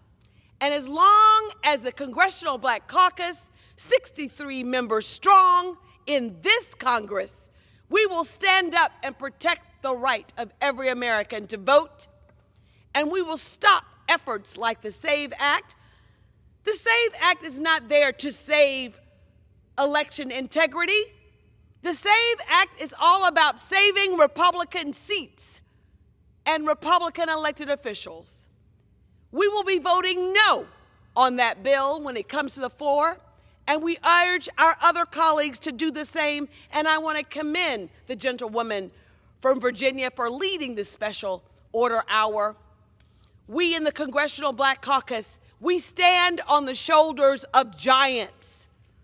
It's now time for us to get off their shoulders and to do our own work, and our own work we will do. In defeating the SAVE Act and for standing up for the legacy of John Lewis and those foot soldiers who marched on a bridge in my hometown for the equal right of every American to vote. As long as we have a voice, the CBC will be standing up for voting rights. And I yield back the balance of my time. I thank the Honorable Terry Sewell for her remarks, and it is now my privilege to yield to the Honorable Jonathan Jackson from the state of Illinois. Thank you, Congresswoman, for your leadership, your stewardship, and I thank the body for convening during this very special hour. Democracy is on trial this week. Mr. Speaker, I rise tonight with a fervor and a burden of history on all of our back. The question is, do we go forward in faith or do we go backwards in despair? I rise tonight not just for myself as a legislator, but for all of those who never made it to this mic. For all of those who did not have the opportunity to be viewed as full human beings in our great country. For those who marched in the dust, for those who bled on the bridges, for those who faced the dogs and the batons right here in the United States of America, for those that met the fire hoses who tried to claim their right to vote. Mr. Speaker, my grandfather served in World War II, both of them. And oftentimes when I look at the Union Station, I remember that my grandfather, having fought the Nazis in World War II, when he came back to the United States and into Washington, D.C., he had to leave the first-class train car as a soldier and go into the back because he was considered a Negro, a colored man, and Nazi POWs went to the first-class train car as they headed back towards South Carolina. Mr. Speaker, I rise today because the right to vote, the crown jewel of our democracy, is under attack again. We've seen this play out before, and we know how it ends if we don't act. But tonight I say we've come too far, and it's too many to go back in time again. In 1965, a year before I was born, after 346 years, African Americans were finally given full citizenship with that crown jewel of the Right to Vote Act. I'm 59 years of age. I'm the first generation in my family, all born in America, that has full equal rights. And in my lifetime, at the age of 59, my children will have fewer rights than I've had. They're troubling signs.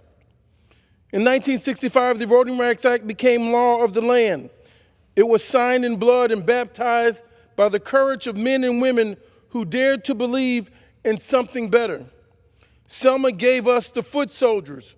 Montgomery gave us the movement, and the movement gave us the right to vote.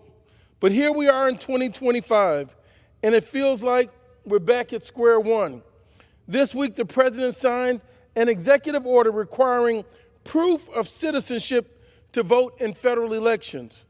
He cut off mail-in ballots unless they arrive on time, as he cuts the postal workforce. He says that you cannot have ballots that don't arrive on the day of. Well, let me tell you, ignoring the rural voters, the disabled voters, the traveling soldiers, and our veterans. If your state does not comply, he threatens to take away your funding.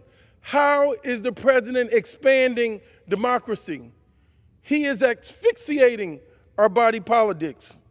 This is not policy, this is punishment. This is not democracy, this is deception. That's suppression dressed in a suit and tie. And don't be fooled by the language. They call it election security. Jim Crow has had a way of cleaning up vile and vitriolic racist words. But I've lived long enough to know that when they say security, what they actually mean is selectivity. And when they say integrity, what they actually mean is inequality. Let me be clear, we don't have a voter fraud problem in this country. We have a voter suppression crisis. We have polling places shutting down in black neighborhoods. We have long lines in indigenous communities that stretch around the corner and throughout the night. We have purges, ID laws, maps drawn to divide rather than to unite. And now, look, we've got courts gutting the Civil Rights Act, state houses cooking up new restrictions, and a president threatening to override the will of the people with the stroke of a pen. My friends, that's not justice, that's regression, that's reverse. We don't want to go back. We're not going back. We won't go back to a time when folks had to count jelly beans in jars to prove they were American enough. We won't go back to a time when the color of your skin determined the weight or your opportunity to have a ballot in your hand. We won't go back to a time when power was hoarded by the few and denied to the many. We are marching forward with ballots, not bullets, love, not fear, with hope, not hate. Because when you suppress the vote, you suppress the American dream. You suppress the worker, the teacher, the farm laborer, the preacher, the nurse, the single mom, juggling 3 jobs just to make it to election day. You suppress the very soul of our democracy. Now, some would say you need order. Well, let me tell you something about order. There is no order without justice. And there is no justice when you elect barriers to silence people instead of listening to them. We need access. We need more access, not less. We need more voices, not fewer. We need to make voting easier, not harder. More joyful, not more burdensome. More sacred, not more cynical. Mr. Speaker, this Congress must not wait another day. We must pass the John R. Lewis Voting Rights Amendment Advancement Act to restore what the Supreme Court gutted when it ripped out pre-clearance. We must pass the Freedom to Vote Act to guarantee that every citizen, no matter the zip code that they live in, income, or ancestry, can register, vote, and be counted with dignity. We must defend the courts, protect the power of judges to stop injustice before it spreads and metastasizes. Because if we silence the judiciary, we silence the law. And while we legislate, we must also organize. We must educate. We must inspire a new generation that understands the vote is not just a right, it is a duty, as a voice, as a weapon of choice, as a peace instrument in our long fight and struggle for its freedom and total emancipation. We must keep people marching in the streets, for those who marched before us and those continuing and coming behind. We must keep dreaming for a democracy big enough for all of us, not just for a favored few. We must keep building the more perfect union that the framers spoke out but never completed. Mr. Speaker, tonight, in the spirit of Fannie Lou Hamer and Medgar Evers, Fannie Lou Hamer said she was sick and tired of being sick and tired. I know some people are saying, why are we relitigating this again? Some people that are male and white have all the privileges. Some people think democracy began in 1776 when only white male landowners had the right to vote. We've been a work in progress, and God is not finished with it yet. I speak for Medgar Evers and Malcolm and Martin, and for the people in line in church basements and gymnasiums and mobile vans who believe in this country even when this country forgot about them. We are watching as we march. History is watching us. The past is listening. The future is haunting. The world is watching to see if America is still what it claims to be. Let us not fail the moment. Let us be worthy of the dream and our ideals. Let us not be thick on deeds and thin on action. Let us be worthy of the dream and aspire to live up to the words of our Constitution.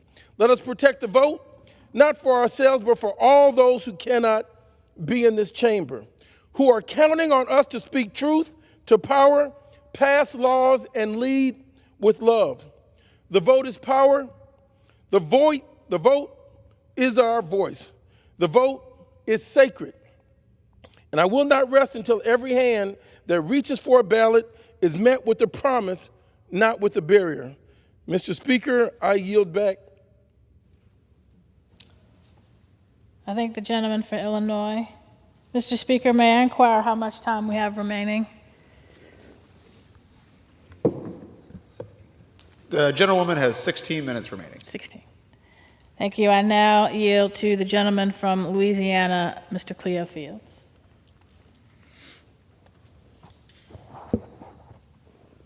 Let me thank the gentlelady from Virginia, and let me also thank the gentleman from South Carolina for organizing this special order at a very important time. Before the 14th Amendment, I was considered 3/5 of a man. It was not until 1870, through the ratification of the 15th Amendment, I received the right to vote. Women, it wasn't until 1920, through the passage of the 19th Amendment, they received the right to vote. Despite all men and women having the full federal right to vote, by 1920, states still devised schemes to impose draconian restrictions to prevent voter registration for people of color. These restrictions were Jim Crow laws. I never understood it, but in 1988, when I ran for office the first time, I wanted my grandmother to vote for me. And I was leading folk to the polls to register to vote, or to the registrar's office, and I tried to get my grandmother. And I said, "Grandmother, why in the world would you not go and vote for your grandson?" And she said to me, she said, "Sit down, son, let me just tell you a story." She went to register to vote, and they gave her a literacy test. She had to state the preamble to the Constitution. My grandmother, in Louisiana. And I finally got her to register to vote, and she voted until she passed. They gave them tests like citizen tests, voucher tests. They had to get other people to vouch for them. In Louisiana, we had something called all-white primaries, which means blacks could not even vote in primary elections. And one of the first successes we've had in the battle of voting rights was in 1944. The Supreme Court decision of Smith v. Allwright, when they outlawed white-only primaries. Following this decision, black voter registration went up. It moved from 1,000 in 1944 to 120,000 in 1952. And 160,000 in 1956. Despite some legal progress, Jim Crow laws were still alive and well in southern states. Substantial progress was made through the Voting Rights Act of 1956, 57, and 1960, which authorized the United States Attorney General to file lawsuits on behalf of Americans who were denied the right to vote, and gave them the ability to investigate threats on civil rights. A watershed moment occurred when we passed the 1964 Voting Rights Act and the 1965 Voting Rights Act, which made Jim Crow practice of discrimination illegal. And thank God for subsection 5. And I can take a moment of personal privilege to talk about that subsection because it really affected me. Every law that was passed in my state of Louisiana had to be pre-cleared by the Justice Department. And then there was a challenge to that. Shelby v. Holden. Every progress we have made, all the sacrifices all the leaders have made, like John Lewis, Martin Luther King, Shirley Chisholm, and Jesse Jackson, they kept making these pushes because they knew it was a hard time for people. And lastly, let me just tell you, these state laws are real. Last year, I served as a member of the Louisiana State Senate, and several attempts were made to make it more difficult on a state level for people to register to vote. Senate Bill 226, which dealt with absentee ballots. It requires you had to put your mother's maiden name on your voter application, or your vote will be thrown out. Senate Bill 218, prohibit individuals from assisting elderly people from registering to vote. I say to you, Mr. Speaker, Congress should advance legislation like the John Lewis Voting Rights Advancement Act and the Freedom to Vote Act to increase equal access across the voting ballot. And I thank the Speaker, and I yield back the balance of my time. I thank the gentleman. Mr. Speaker, I stand here, as I started, the great-granddaughter of Henry David Davison, who had to take a literacy test and find 3 white men to vouch for him to be able to register to vote in 1902. I stand here the daughter and granddaughter of 2 men named James Fenimore McClellan, who had to pay poll taxes to be able to register to vote. I stand here the daughter of Lois McClellan, the first woman in her family who was able to vote in her 30s when the Voting Rights Act of 1965 was passed. And I took my oath of office on the Bible in which my father kept this poll tax receipt to remind me that I owe it to them to fight for the sacred right to vote. I stand here as the first Black woman elected to Congress from Virginia. Virginia is the birthplace of American democracy, but her labor was long, and her birthing pains were deep. The home of the first representative democracy in the Western Hemisphere, where only white, land-owning men could vote. The birthplace of American slavery, the birthplace of Thomas Jefferson, who wrote that all men were created equal and endowed by their Creator with inalienable rights of life, liberty, and the pursuit of happiness.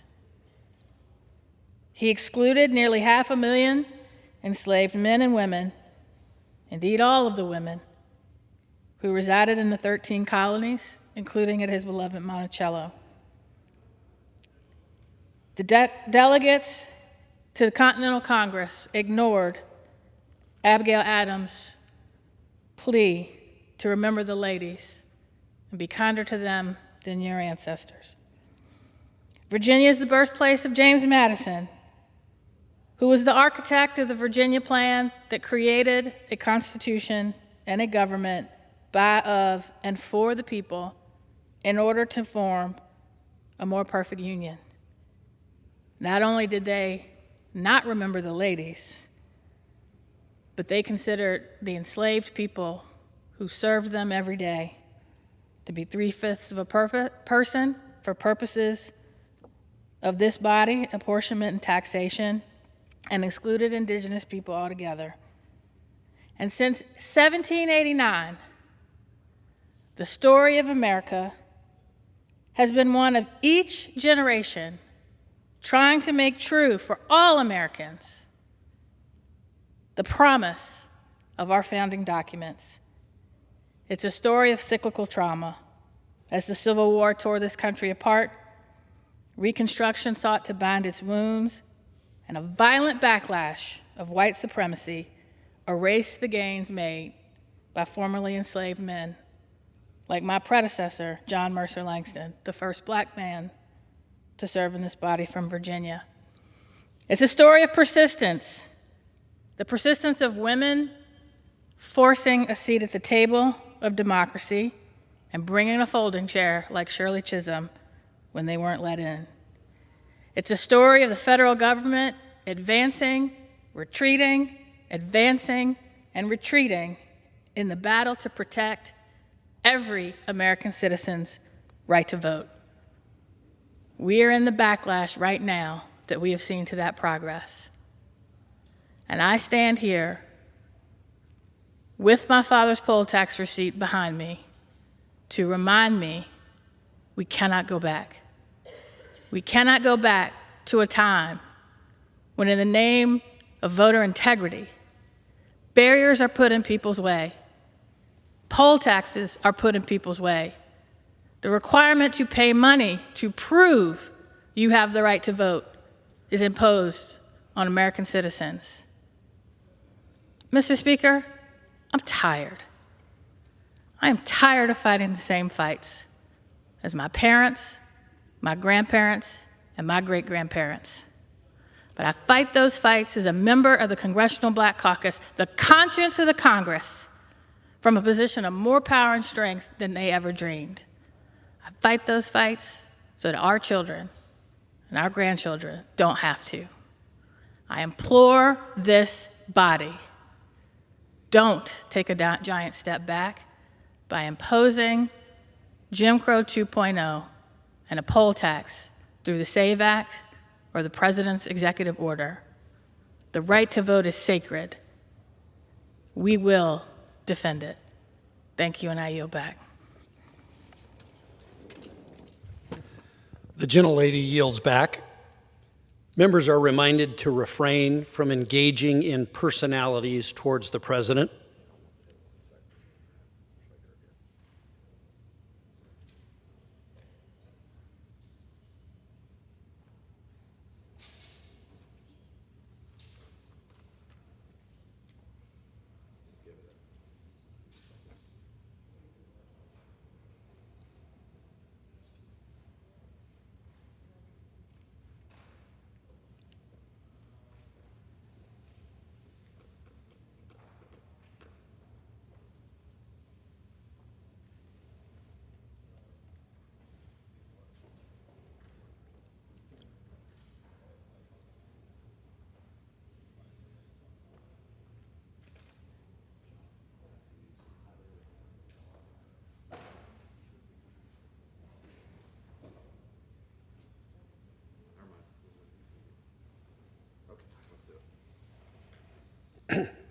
Under the Speaker's announced policy of January 3rd, 2025, the Chair recognizes the gentleman from Arizona, Mr. Schweikert, for 30 minutes.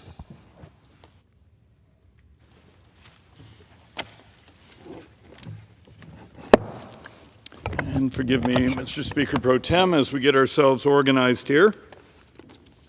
Our friends on the other side ended a little faster than we expected. Mr. Speaker, I'm going to do something a little dangerous. Have you ever heard the saying, you should never go to bed mad? I think there should be another rule. You probably shouldn't come behind these microphones cranky. But let's have at it. Mr. Speaker, I've been walking through numbers after numbers after numbers. And for many of us, for a decade now, I come behind this microphone trying to walk through the scale of our borrowing, the scale of what's going on, the fact that most of it is driven by our demographics, giving a little bit of an excuse saying that makes it so it's not Democrat or Republican, it's just math. And then at home, I'm blessed, I represent the Scottsdale, Phoenix area. I'm trying to figure out what's going on in our brothers and sisters on the left's head. So, okay, I get it, they're cranky. And as a former senator that I sat next to from my state was sharing with me, one of the great frustrations of Democrats in my area is, well, for 15 years, they raised money, they ran on marriage equality. Well, that's pretty much settled. They ran on the right to terminate pregnancies. Well, now that's in my state constitution. So what do they run on now? Well, they run on apparently rage. So I want to get this out of my head before I start to walk through some of the math.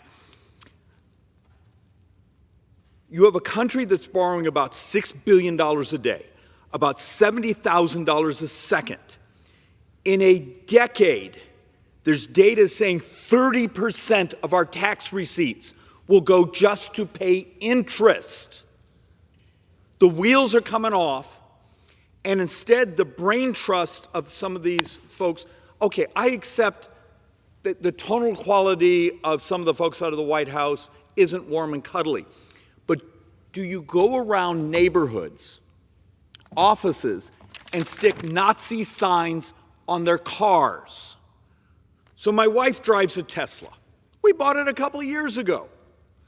It's funny, at that time, she got teased a bit. Oh, now you're driving an electric car. I thought you guys were like really conservative. Is this where your heads are at? Sticking Nazi things on people's windshields? And there's no way they knew it was my wife's car. She just has a little basis sticker, which is a charter school my kids go to. But this is really the quality of conversation, discourse, of communication that's going on with the left-wing activists in my community. It's not, hey, David, we're concerned about Medicaid. Here's ideas how you can deal with the debt and deficit so we have the resources. No, it's because it's this really highbrow intellectual discussion with our brothers and sisters on the other side. Stick Nazi things on people's cars. This is what you've come down to? This is what's going on? Come on, people. Look, I almost always start with this chart. You see what's in blue? It's defense and non-defense discretionary. We expect it to be 25% of spending.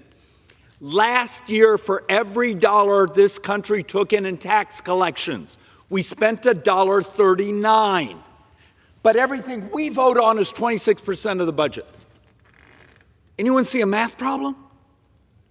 So we're going to get behind the microphones and have honest discussions of how we're going to save the country. If it's about programs the left cares about, help us figure out how to pay for it. Yet, when you actually look at some of the spending and debt, I think I have the chart. We actually did some of the math. So the crazy thing, one of my Democrat neighbors who makes a lot of money, he has a beautiful home. David, is it true that the president's even talking about keeping the old, going back to the 2017 tax rate for high-income earners? Well, apparently the president said something like that on Friday. Well, David, do you think that's fair? Now, this is a guy I know is a Democrat because he has Democrat signs even of my opponents in his front yard. We did the basic math.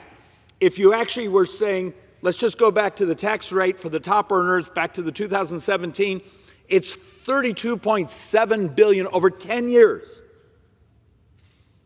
Okay, we can all divide that by 10, so let's call it $3.2 billion a year. We borrow $6 billion a day. If that's $3.2 billion, you functionally bought yourself 12 and a half, 13 hours worth of borrowing for the entire year. And there's the mental breakdown, is the left runs around and says, raise taxes. Okay. We're going to borrow 7.3% of GDP is my latest number. Some of the other economists are around 7.2% of GDP. Either way, every tax, you can go to the Manhattan Institute and read the articles, and it's from Democrat literature, that if you take every tax they have that they've scored, raise tax on capital gains, raise tax on income, raise tax on businesses, raise tax here. And I'm sorry for talking so fast. Believe it or not, would you leave? I live on coffee, and I need to apparently deal with that, my issue. 12-step group for coffee. But the point I'm going to, read the article. All those taxes, when you do the economic judgment, is about 1.5% of GDP. But this place lies. Excuse me. We make up math because it's really hard to tell people the truth. Almost every cut we talk about as Republicans is about 1% or so of GDP. And I'm enraged right now because I'm hearing down the hallway, the Senate, they're talking about doing their reconciliation budget and setting a floor saying, we're not going to allow a Senate to pass a budget, cuts of less than $3 billion. Huh? I'm upset that ours is so anemic at like $1.5 trillion, but if they do $3 billion, it's not even it's functioning a half a day of borrowing. This is, yay, go team. Look, at some point the math is the reality. Why is it so hard to tell the truth? And one of the other points I sort of want to make, and I stole this graphic from another group, thank you. Baseline law, not baseline policy, the law, and I'll explain that later. Over the next 10 years, we're going to spend $86 trillion. We're talking about, at best, on the House budget resolution, cutting $2 trillion over those 10 years. That's 2.3%. Oh, God, dear heaven, you're butchering government. 2.3%. You're telling me that if we didn't grind through government, look at our programs, look at all the reports that GAO and others give us of the waste and fraud and just programs that haven't been authorized in decades. You couldn't find 2.3%, but it's easier to go stick this sort of crap on my wife's windshield than it is to do the intellectual work of saying, hey, we think we have more elegant ideas on how to reform spending in government, modernize it, and make it better, faster, cheaper for the American people. No, we'd rather burn things down. Are we all proud of ourselves? The fact of the matter is $86 trillion spending over the next 10 years, and at best, our budget reconciliation is 2.3% of that spending. And this is the one I get complaints from everyone, so please understand, I'm trying to offend everyone with facts and math. If you do all this, because we have a number of senators over there, don't cut any spending. And they're Republicans. When you hear someone say, we should do baseline policy, not the law, what they're basically saying is they don't want to have to deal with telling the truth of the math. So let's take a look here. We finished this fiscal year $37.2 billion in debt as a country. Baseline, we had $22 trillion of additional borrowing over the next 10 years. If we were to do the tax extensions, which we really need to protect the middle class and others by not raising their taxes, but if we were to do it without any offsets, and then you add in the interest, that's about another $6.8 trillion of borrowing. And then if we were to take care of the president's request, that's another $8 trillion. Functionally saying we will borrow more in this 10-year period than we did in the previous 240 years. 240 years of borrowing on the day we were elected, and we're going to double it. Are we proud of ourselves? This is how we're going to save the republic? Is we're going to continue to just bury it in debt because it's hard to tell people the truth about the math?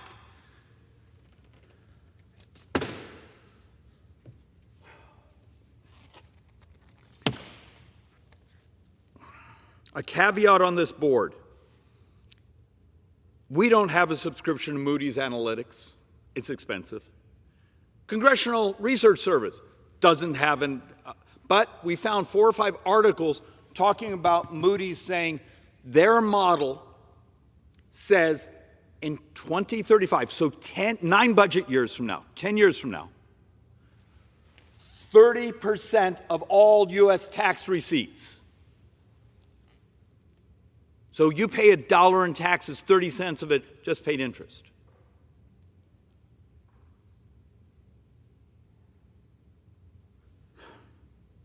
Think about that. 30% in 10 years. This year, it's 18%. Dear heaven, there's a model out there that actually shows that if interest rates were to go up 1%, in that 9 budget years, it's like 45% of all U.S. tax receipts go just to interest. We're playing a very dangerous game here, but at least we can stick things on Teslas and protest and be angry because, God forbid, we talk about actual math.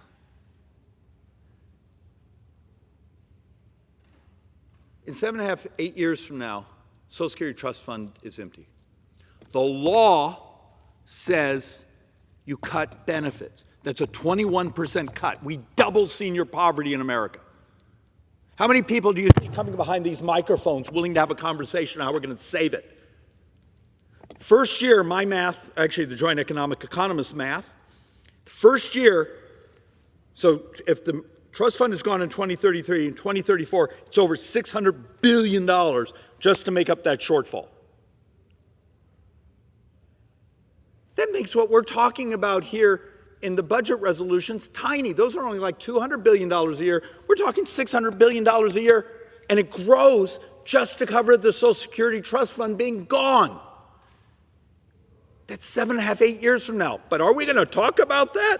No, because they're going to run television ads beating the crap out of us because we tried to figure out a way to save it.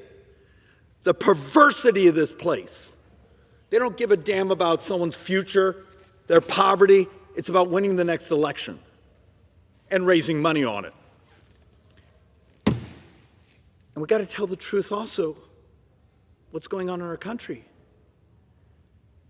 You all saw the updates from the Census Bureau basically saying after next year, if you zero out immigration, our number of prime-age workers starts to fall.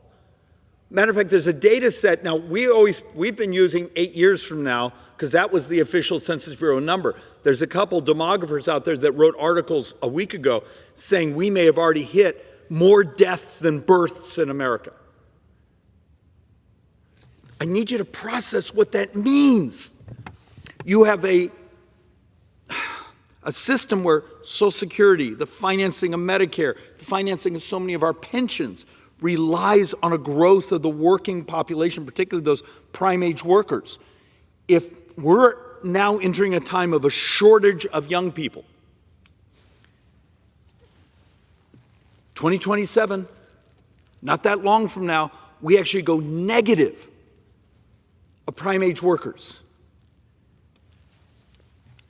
Maybe our committee should maybe invite in a demographer and talk about saying, is this Republican or Democrat? Starting in 1990, we started to roll over in the number of children we had. Now we're paying the price for it.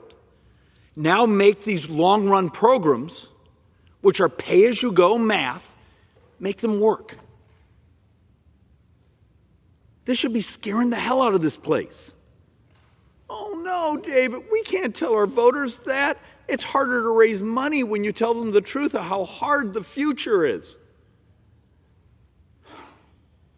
It is fixable. I've done presentation after presentation of adoption of technology, redesigning some of the programs where you don't cut anything, but you do really hard stuff. And the problem is our hallways are crowded with people here. It's all about the money. Understand, Congress is really about one thing, money.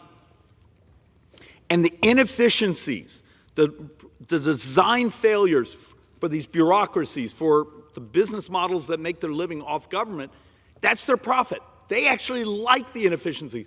We came and showed some charts, I think a week or two ago, just our calculations that there could be $25 billion a year in duplicative MRI, X-rays, ultrasound scans in Medicare. Does a duplicative scan, when it's not necessary, make someone healthier? Or you could actually do something crazy, take the scan, attach it to one of these things, your little supercomputer in your pocket, and carry it around with you, and there it is. Did that cut anyone's service? But $25 billion this year times 10, it's $250 billion with one little reform. But the perversity of this place, when I do that piece of legislation, I'll get attacked saying, you're trying to cut benefits. No, I'm trying to save the programs. But I guess it would cause the difficulty of math and having to design and put something on paper and getting some of the economists to work through it. But that's our job. We are the board of directors of the biggest economy in the world, the biggest entity in the world. We're going to spend over $7 trillion this year. Of course, we're only going to take in $2 trillion in taxes, meaning we may borrow about 2.3 trillion this year to keep the wheels on. The scale of this should be scaring the hell out of people. And look, the demographic curve, when we start to think right now in 2024, we got 2.9 people working for every person receiving their benefits. A decade from now, that's starting to fall to 2.7, 2.6, and then it really starts to crash. And when we start to look at the 30-year window, we're down to about 2.4. Now, that may not mean much to you, but trying to make these numbers work, it can be done. It's just hard. And so you're going to hear people come behind these microphones, give these beautiful speeches of how they want to save the republic, how we care about the future, how we care about our kids, how we care about your retirement, and then we'll do nothing that's actually hard.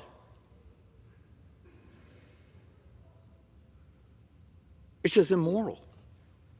It's just absolutely immoral. And then I try over and over just to bring, when I'm doing these, I'm trying to do a better job of bringing examples of where we can save. Okay,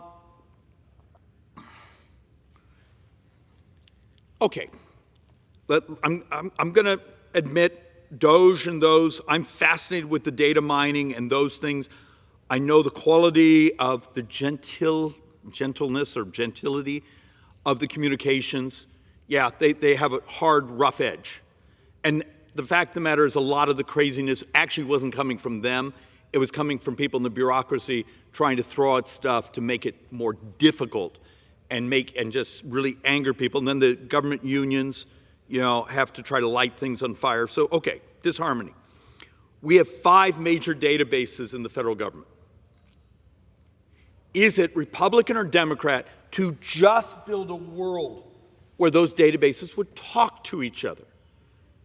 If there's potential of $100 billion a year in misallocations and fraud and these things, and you could fix it by just having the databases talk to each other and know this is a fraudster. This person isn't with us anymore. They've gone on to their reward, but somehow they're over here asking for an SBA loan. Is that Republican or Democrat? It's just technology. Yet you have protesters out there saying, you can't make the databases allow them to talk to each other. Have we lost our minds? And I want to do this just as an example because this one just burns me. Between Christmas and New Year's, I went up and spent 3 or 4 days up in the Navajo Nation. I took my little 9-year-old daughter. Yes, I have a 9-year-old and a 2.5-year-old. That's the definition of pathologically optimistic when you're 63 and have a 2.5-year-old. It's both funny and true. Guess what? We've spent $42.5 billion for broadband equity. Remember, we always like to add that word, equity, except no one has gotten broadband. So the tribal president of the Navajo Nation and a number of the communities called chapter houses basically said, hey, screw this. I'm not willing to wait another 20 years. You know what they did? Something just crazy? Instead of being patient and waiting for us to spend billions of more dollars and run a piece of wire, they went out and stuck a satellite dish, and 48 hours later, for several $100s, they had broadband for the whole neighborhood, for the whole what we call chapter house. Is that Republican or Democrat? It's just the adoption of technology, except the lobbyists who run around here wanting billions of subsidies for something they're never going to connect get really upset every time I do this board.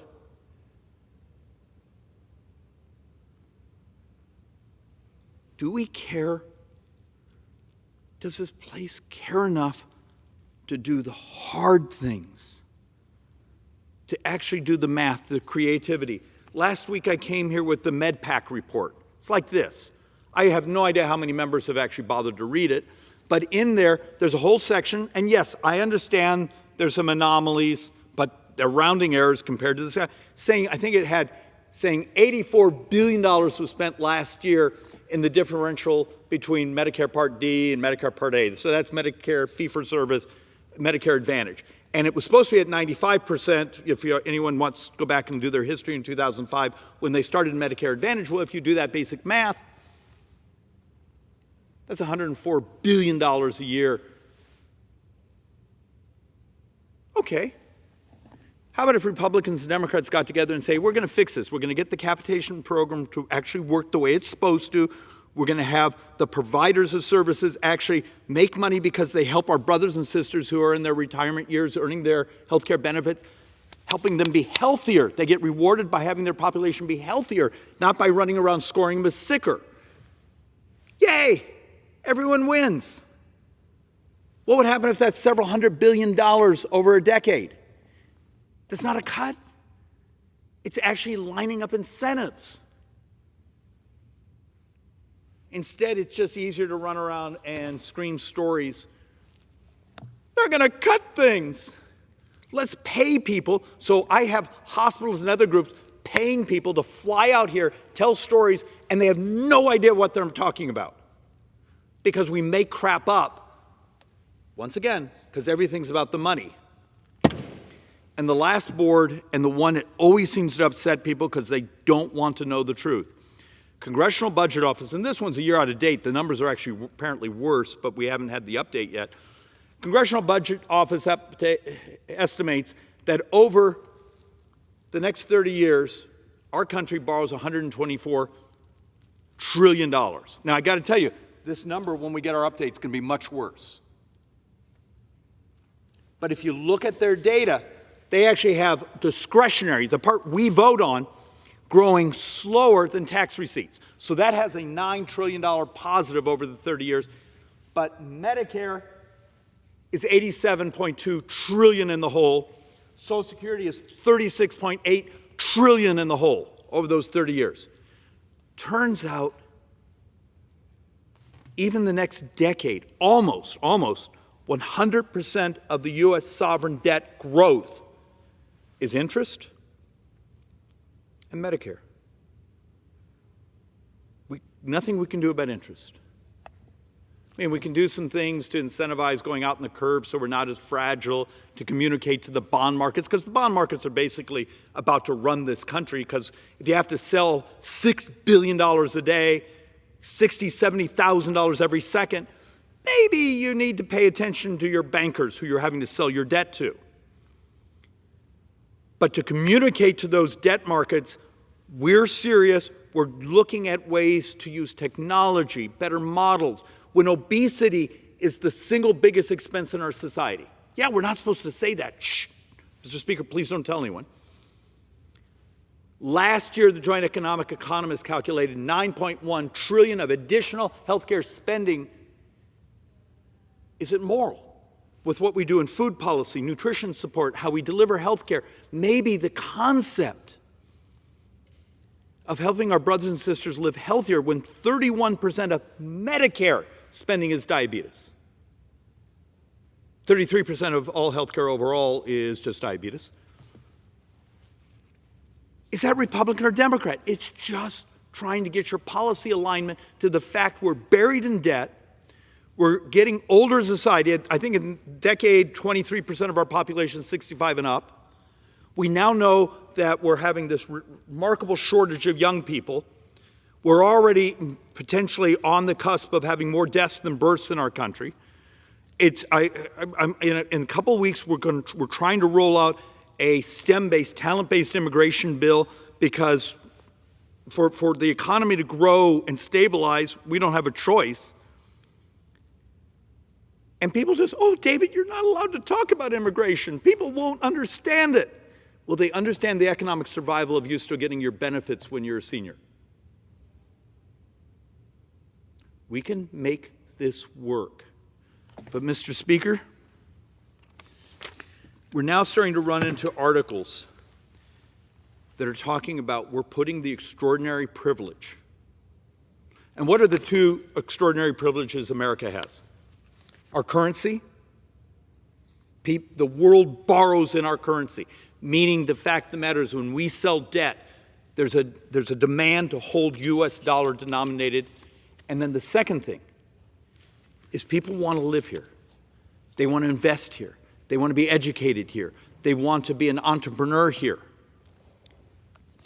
And now we're running into multiple articles saying some of the things we're doing, particularly our debt stack, we're putting our extraordinary privilege as a country at risk.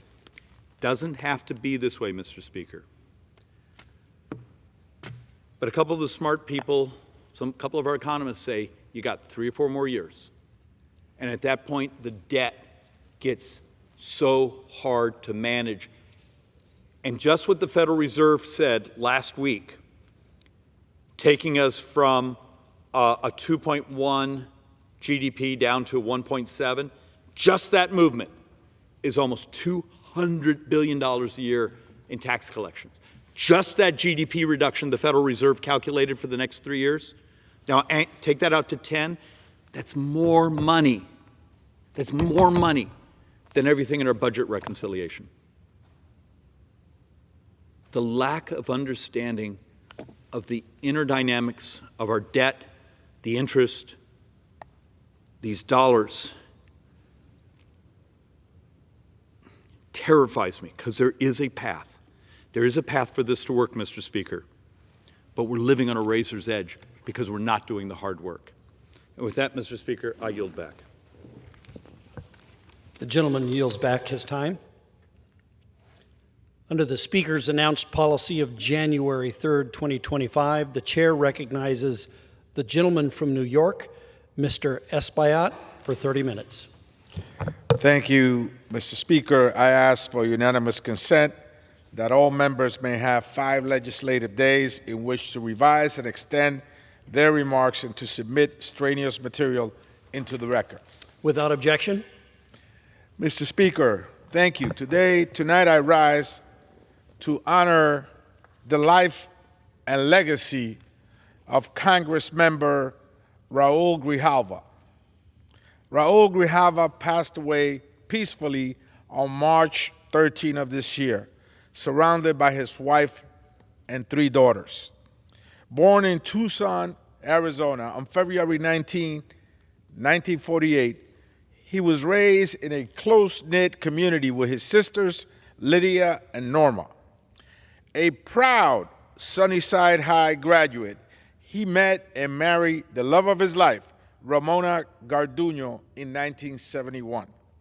Together, they raised 3 daughters, Adelita, Raquel, and Marisa, and built a life rooted in service and activism.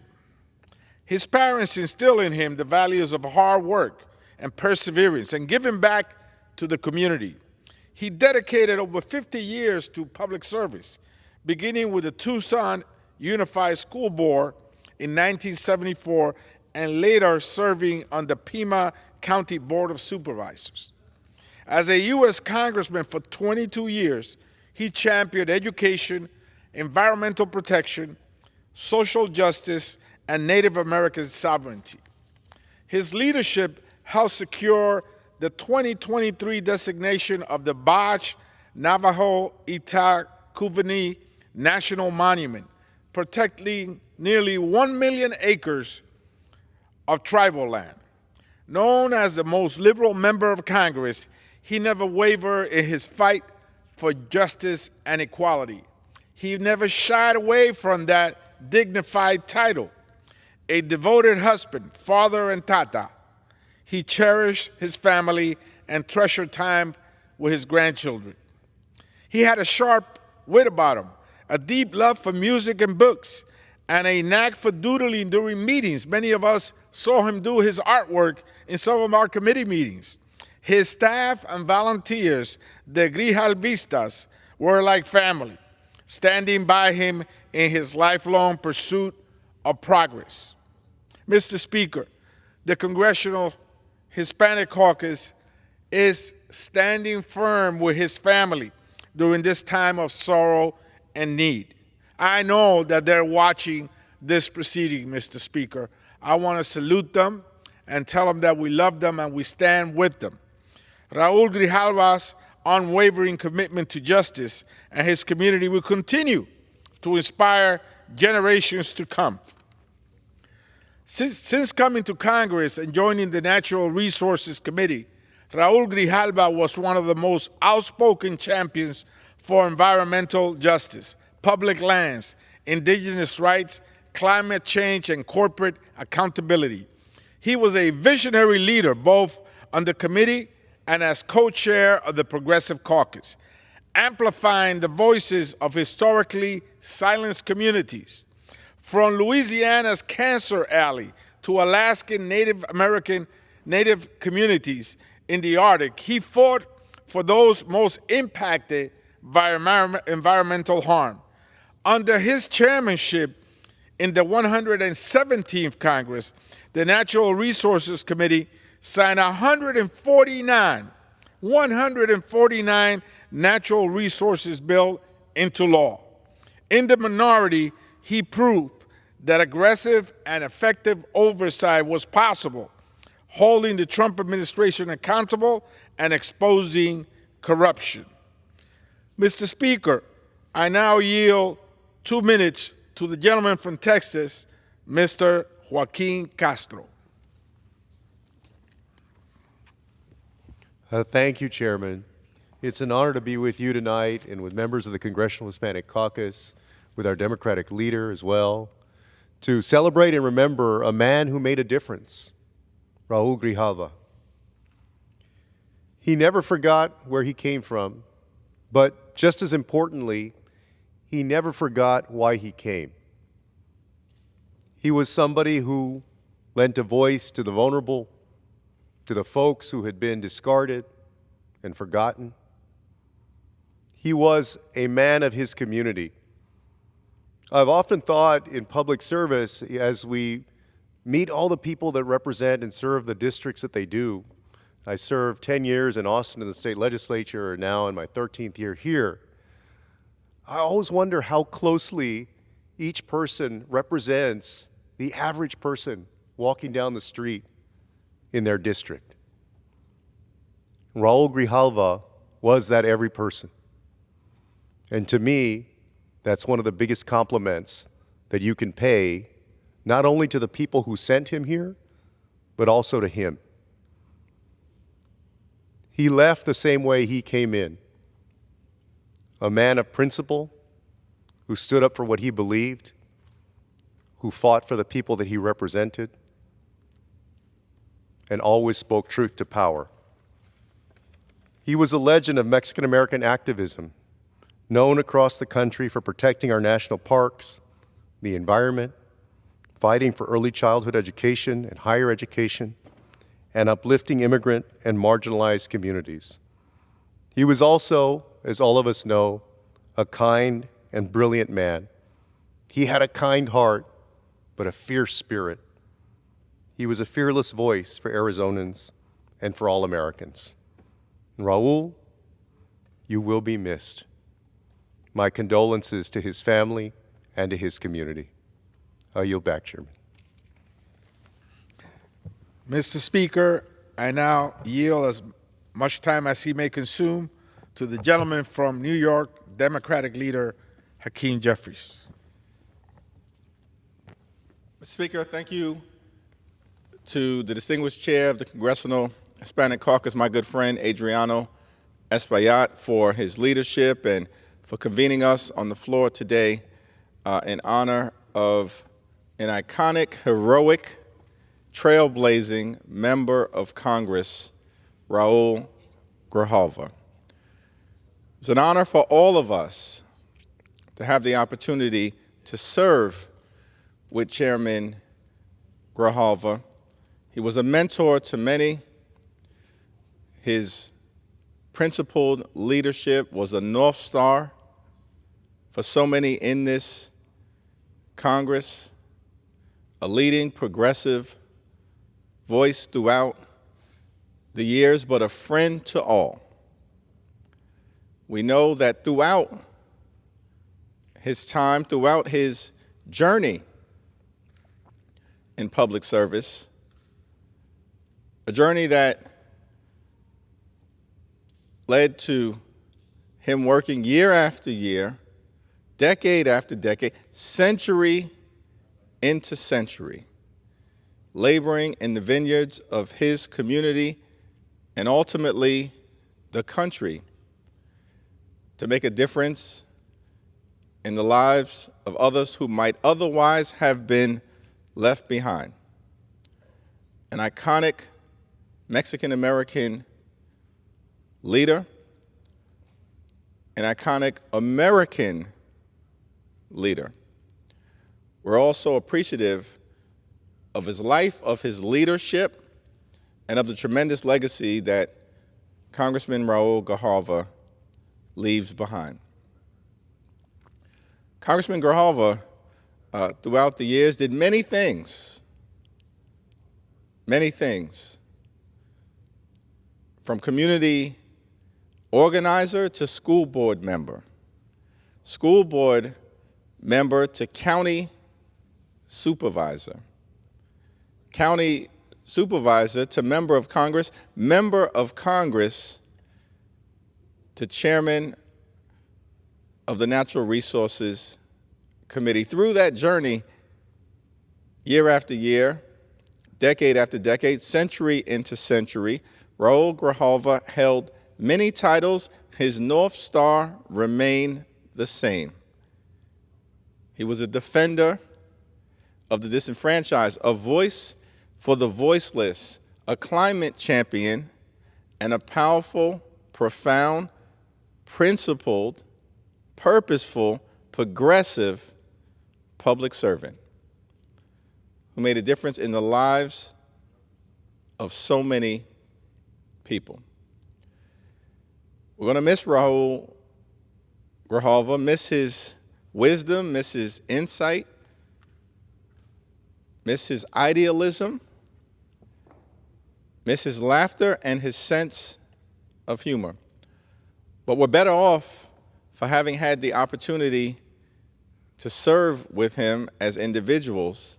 Most importantly, his community is better off, the state of Arizona is better off, the Congress is better off, and the country is better off because of Raul Grijalva and his incredible leadership.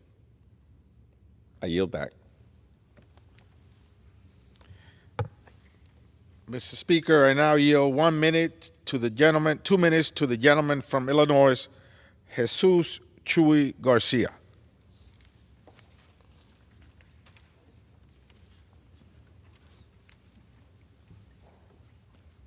Thank you, Chairman Espaillat. I rise this evening to pay tribute to a giant who represented the state of Arizona, all the people of his district, but who also helped advance the well-being of our nation. Arizona has lost a giant, and I lost a dear friend. Raul Grijalva and I both started our careers as community advocates and organizers. We shared a passion for justice and equality of our communities. We both came from working class families and proud of our Mexican roots, and we both enjoyed a good laugh and a good mariachi. So it was just natural that we would become friends since I arrived in the House over 6 years ago. As chairman of the Natural Resources Committee, he fought for strong environmental protections and authored the Environmental Justice for All Act to empower people to protect their communities. He wanted a cleaner, safer, and more just future for all our children. He was also a staunch defender of tribal sovereignty and workers' rights. When he was chairman of the Natural Resources Committee, he asked me to serve for one term as his vice chair. During that time, it was that Illinois helped facilitate an act in the state of Illinois that required federal cooperation in that regard, as we helped facilitate the recognition of Illinois' first prairie band of Potawatomi peoples in the state of Illinois, which just last week resulted in the transfer of over 1,500 acres to those Native Americans, original inhabitants of the land in Illinois. I was honored to work with him to help the people of Puerto Rico receive the long-promised assistance they needed after Hurricane Maria. Raul believed that our country's strength is rooted in our immigrant heritage and worked tirelessly to protect immigrant families and refugees. Whether trying to pass the Dream and Promise Act, treating immigrants with dignity, or stopping the construction of an ineffective and environmentally damaging border wall, Raul never gave up. One of Raul's favorite songs was El Rey. It means the king. And in particular, the line that says, no hay que llegar primero, pero hay que saber llegar, which means it's not only about getting there first, but about how you get there and what you do along the way, if I may add.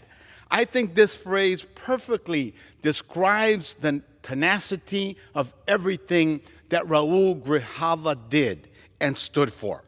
Raul was a loving father, a husband, and a loyal friend. His kindness and dedication will be sorely missed in the halls of Congress. Tonight, we pay a tribute and we say thank you for everything that you contributed to advancing the well-being of people across our land. I yield back. Mr. Speaker, I now yield 2 minutes to the gentleman from California, Jimmy Gomez. Thank you so much for allowing me to speak tonight. I didn't get to go to Congressman Grijalva's funeral last week because I had to be here for a committee hearing. And he wanted me, if he was around, he would have wanted me to stay here and be at that hearing and give them hell.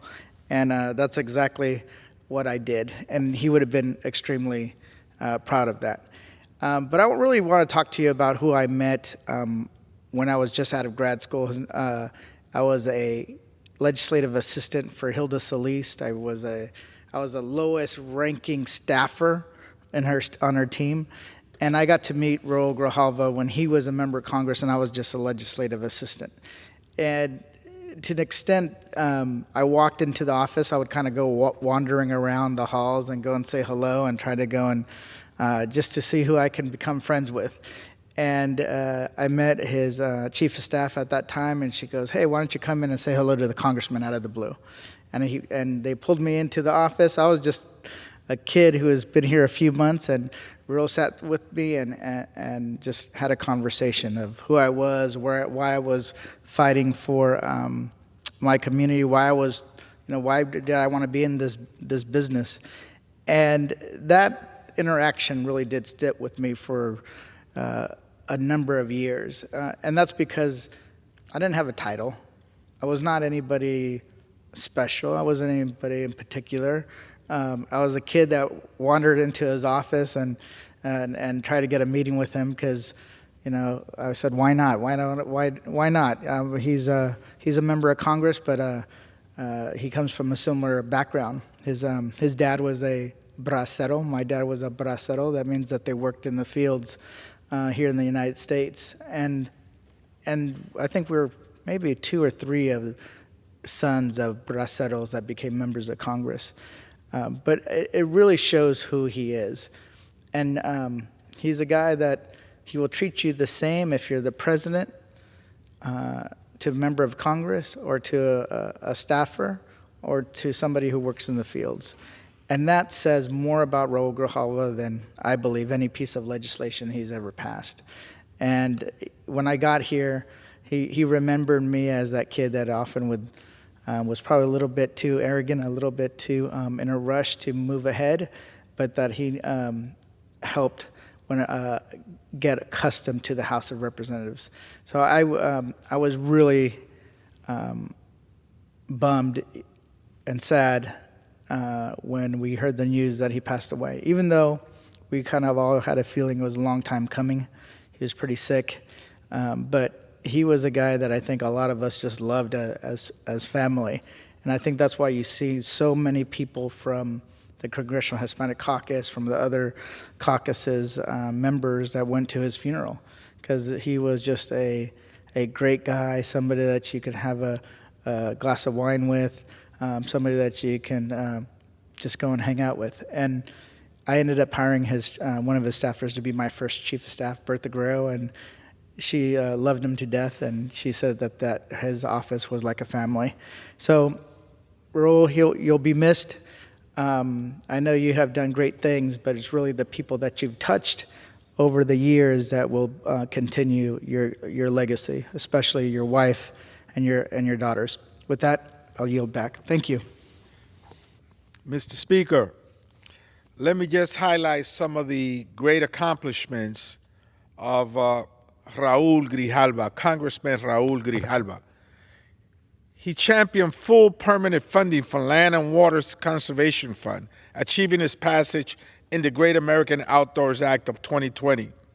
He led the Donald McEachin Environmental Justice for All Act, the most comprehensive environmental justice legislation ever. His Ocean-Based Climate Solutions Act laid the foundation for protecting coastal communities and promoting clean offshore energy. The RESPECT Act sought to codify tribal consultation standards and strengthening our nation-to-nation relationships. The Puerto Rico Status Act, which helped pass in the House, represented a historic step towards self-determination.